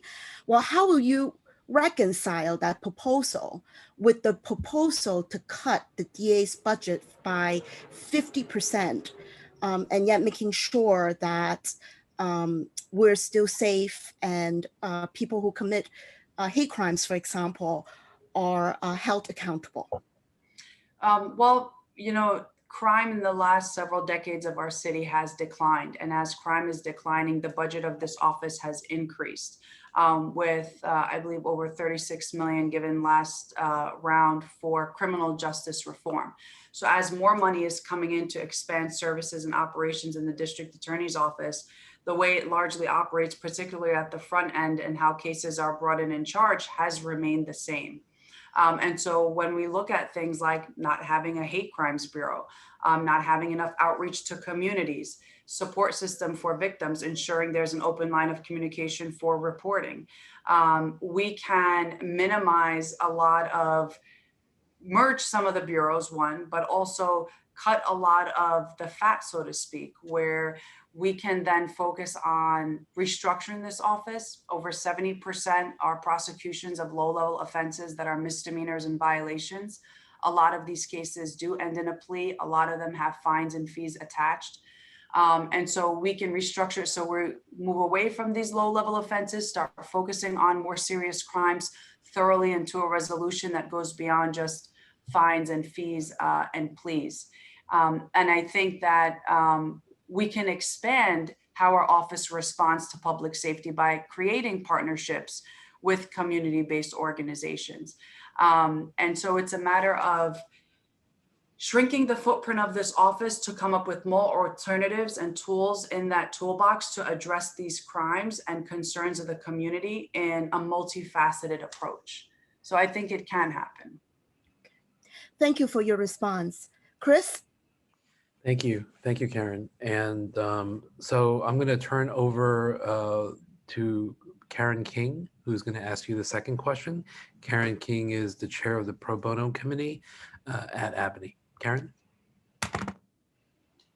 Hi there. Thanks so much for joining us this evening. So speaking of budget, one of the prosecutions that cost the most to put forward was the prosecution of Abacus Bank around the financial crisis. And that's a case that's left some scars, I think, with the Asian American business community, where it seemed like a community bank was getting scapegoated and targeted, had a very humiliating perp walk, while the big banks on Wall Street were largely left alone. And so given that the US-China geopolitical situation is so tense and has already had consequences for the way people interact on the streets and the rise in hate and violence against Asian Americans, I'm just wondering if you could give us some thoughts and assurances on how you would exercise discretion in the face of political pressure and sort of the surrounding environment and things that are going on in the global world, and actually sort of use the discretion in a way that you think is just and fair. Yeah, I think that's a great question. And the story of Abacus Bank is one that comes up a lot in my conversations. And it really did burn the community. When I spoke to Justin Yu of the CCBA in Chinatown, he let us know that, the aftermath of that, or even during that investigation and prosecution, that the community lost a lot of trust, not only with the DA's office, but with other community-based organizations. So there was now a bigger burden of rebuilding that trust. And when they say we are working with the DA's office to create that open line of communication, to make sure there is accountability and justice, but it's not going to be turned against you, that was something they had to really work to rebuild as well. And I think having somebody that is independent from that power structure, that won't bow to these pressures, that have taken controversial positions before in the interest of fairness and justice, will help withstand those pressures. In my work as a civil rights attorney, we've taken on the NYPD in unpopular positions with the pressures to look the other way, and we didn't. And whether it was cases against the Department of Education as well, or the fire department, the center of that was what is just, what is fair, and what are the facts, and not who can be the scapegoat and who is the lowest hanging fruit that we can make the face of this crime or issue. Great, thanks so much. You're welcome. Chris, I'll turn it back to you. Yeah, thank you. And next we're going to turn to Jen, whose video might not be on, but her audio should be okay. And so we're going to get started with her anyway. Her questions will focus on the anti-Asian violence, because for the Asian American community in the last year and a half, that's been probably issue number one, in terms of how the police deals with it, how the district attorney has dealt with it. And it's an issue on many people's minds. And Jen's video has started working on Q. So I'm gonna let Jen go. All right, thank you, Chris, and thank you, Francis, for fixing this functionality. So pleasure to meet you, Tahanie. So I think one of your policies has been, on your website, has been to not charge and not prosecute low-level misdemeanors. However, for a lot of these anti-Asian attacks, in instances where someone spits at someone, punches them, right now they're just either not being charged, even if they're reported to the DA's office by the NYPD, or what's happening is that they are charged, but their charge is aggravated harassment or harassment. And there really is very little, prison time for people who are charged with these crimes, these misdemeanors. So how do you reconcile your policy of not charging low-level misdemeanors with charges like aggravated harassment that the current DA is using sometimes to punish anti-Asian attacks in instances where there is no significantly violent attack, but just things like verbal assaults or spitting on people? Yeah, I think that's a great question and a frustration that a lot of communities share. As a Muslim woman myself, in the aftermath of 9/11, we dealt with very same issues and still do, even personally having experienced hate crimes many times, and knowing that sometimes it falls on deaf ears with the NYPD, or if a case is charged, it's resolved and you have no idea how it was resolved, and there's no follow-up on the victim's end. And so one thing that I appreciated about your report, which was very thorough, is that it went beyond the charging factor and came from the perspective of how do we support victims and community-based organizations who are dealing with this in the aftermath, those in encouraging reporting, then doing the services to support victims, then doing education and doing outreach. And my concern that I wanted to tackle is when we do these charges, they end in fines and fees. They result in mainly plea deals, and this money goes to everywhere but the victim. And so as we continue to expand the footprint of the district attorney's office, it's not meeting the concern of the community. And so where we can include alternatives to incarceration or an education aspect or funding to community-based organizations, I think that is a beneficial part that has been left out of the options available when these cases do come forward. Okay, but thank you. But I think that, so I think one of the things I do want to flesh out a little bit further, right, is that there has been indeed an increase of hate crime reporting by those in the Asian community. And in fact, I think there has been at least 59 incidents reported and referred to the Manhattan DA's office, except they're not being prosecuted. And I think this sort of goes to something that Chris mentioned earlier, which is that there is this history of invisibility that Asian Americans have experienced in this country. And because of that, because we're seeing this discrepancy in whether charges are being brought, there is this sense of hopelessness right now in this community, right? That if you call 911, nothing's going to happen. Help is not coming, right? Because if you know that the most that the DA will do is to say, "I'm so sorry this happened to you. I'm going to work with the community and I'm going to tweet about it." What would you do? Like, there really is no little option aside from taking up self-defense courses, right? And that's why there is an increase in Asian Americans buying guns. And it's just going to be a matter of time before there might be another tragedy as a result of this overwhelming need to protect ourselves and resort to self-defense. So how do you reconcile your policy of using restorative justice to deal with anti-Asian violence? Jen, when you say they're not being prosecuted, do you mean they're not being prosecuted as hate crimes? Because okay, so they're not being prosecuted as hate crimes, and they're not being prosecuted at all. So what is your position? Are you going to prosecute them, but not prosecute them as hate crimes? Are you just going to prosecute them with the underlying offense? Or are you going to prosecute them and charge hate crime enhancement? So it depends, right, on the circumstances. And I think one part of your question is, when a report is made, does that translate into making it to the district attorney's office so that a criminal complaint can be filed? And I think that reporting process is one that we need to do better on, that we need to figure out where the lapse is between the NYPD before it gets to the DA's office. And if it does get to the DA's office and the decision is made to not prosecute, there should be an explanation, particularly to the victim, as opposed to simple decline and no follow-up.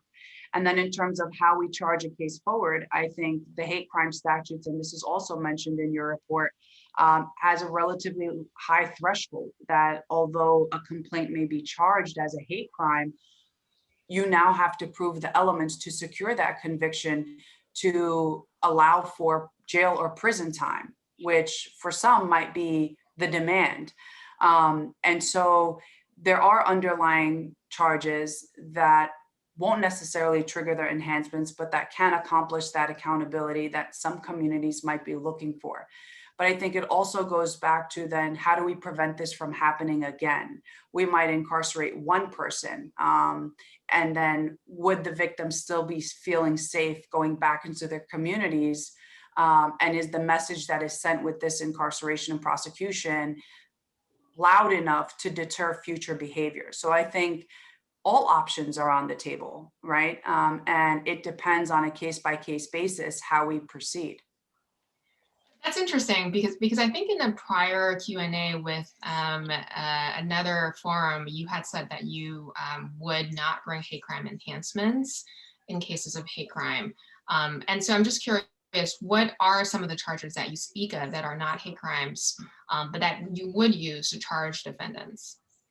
I think for me, the hate crime enhancement is not something I would do across the board automatically. I think it would be reserved for serious cases. What those serious cases are ones that remain to be seen. We don't have a blanket policy of here are the most egregious things that have happened. They would require XYZ response. And I think it's okay to have those flexibilities.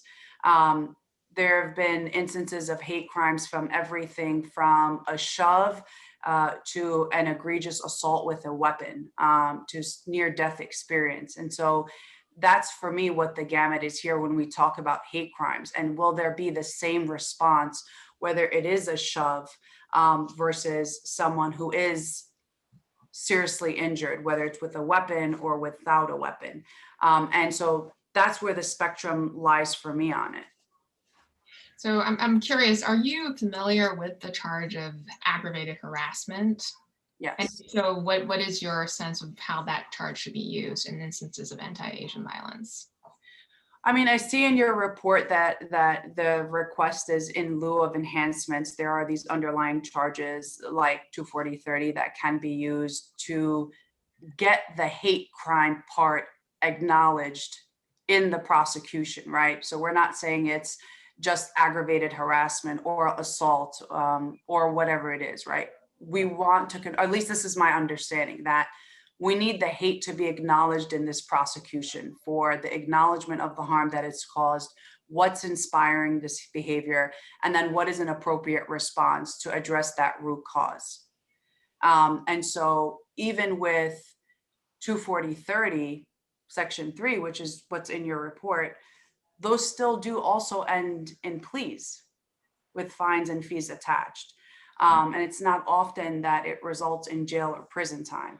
So if the goal is more jail and prison time, then it would require these hate crime enhancements. If the goal is to have hate acknowledged and then prevented and have support for the victims, then we can ensure that there are other options to be part of that process as well.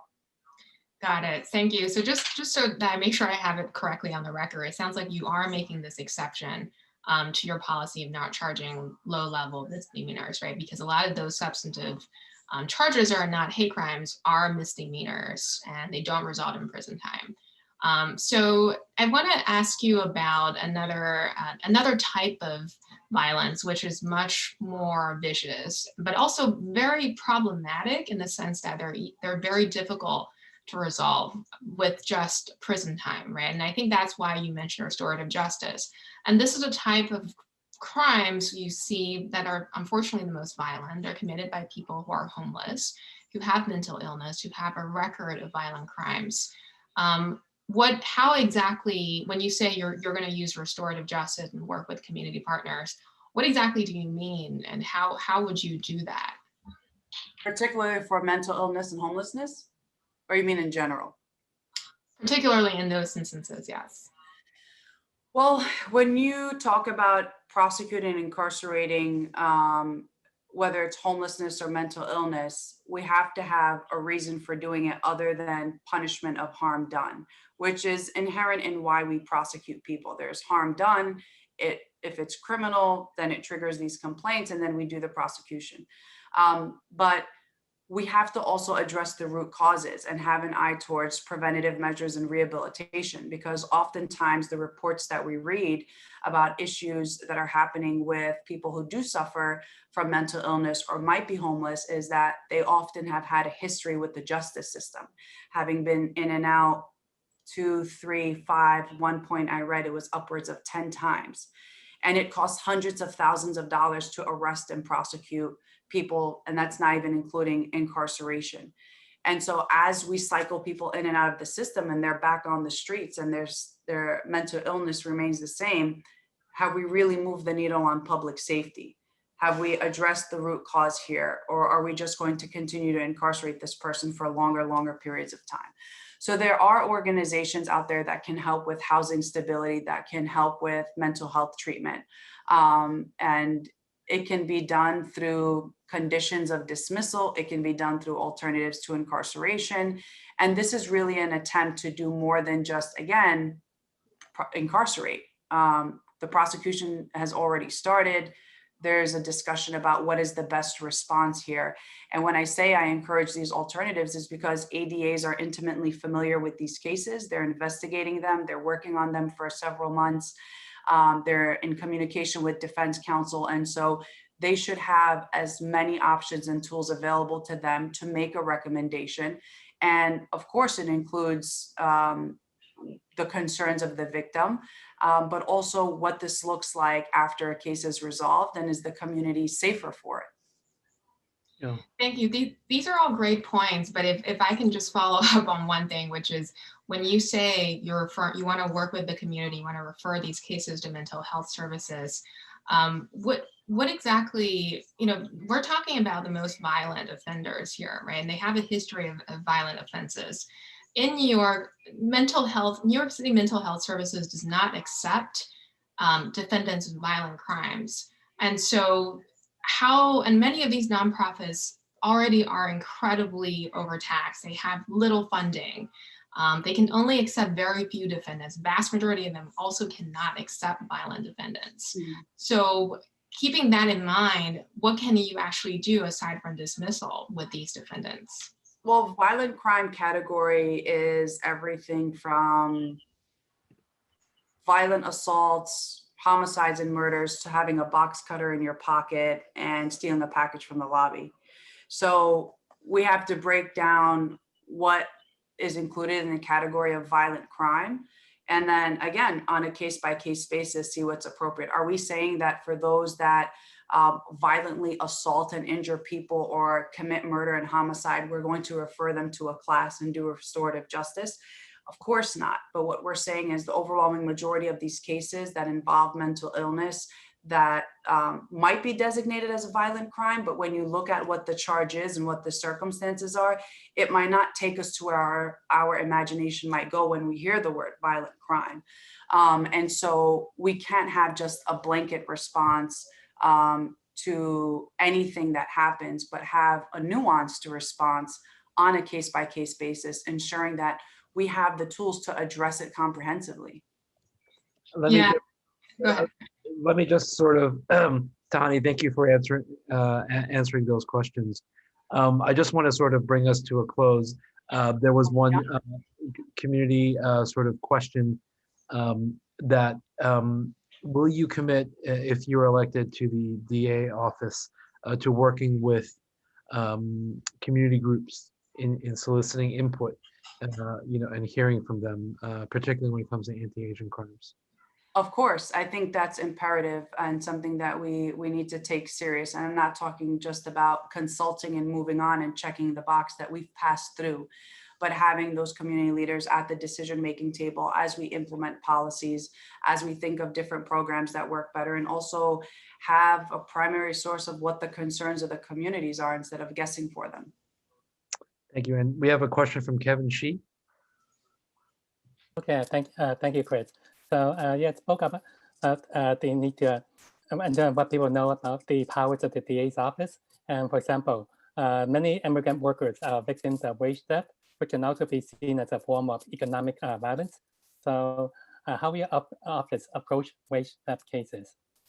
We will approach them very seriously. I think wage theft is a big problem across many communities. It's one that not only takes money away from families, but destabilizes the families. And that extends to unsafe working conditions, exploitations of workers, mischaracterizing the designation of workers so that tax responsibility falls on the employees. And this is one that we will pursue very strongly.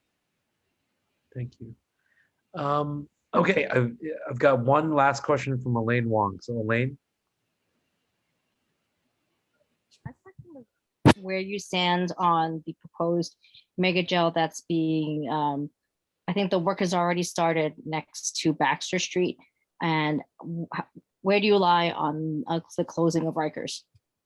I think we absolutely have to close Rikers. Rikers was supposed to be a temporary holding facility for those who are in pretrial detention, so haven't been convicted of a crime, but are essentially waiting resolution of their case. For those who are in for technical parole violations, which aren't new crimes, they're just conditions have been violated of their parole. And those serving less than about a year of a sentence. And what ended up happening is the population grew based upon those who were held in pretrial detention because of bail and because of technical parole violations. And Rikers is an abusive, filthy place. And there's been a lot of issues that have come out of it that have been widely reported. So for me, although we close Rikers, the problem is not a fresh coat of paint, right?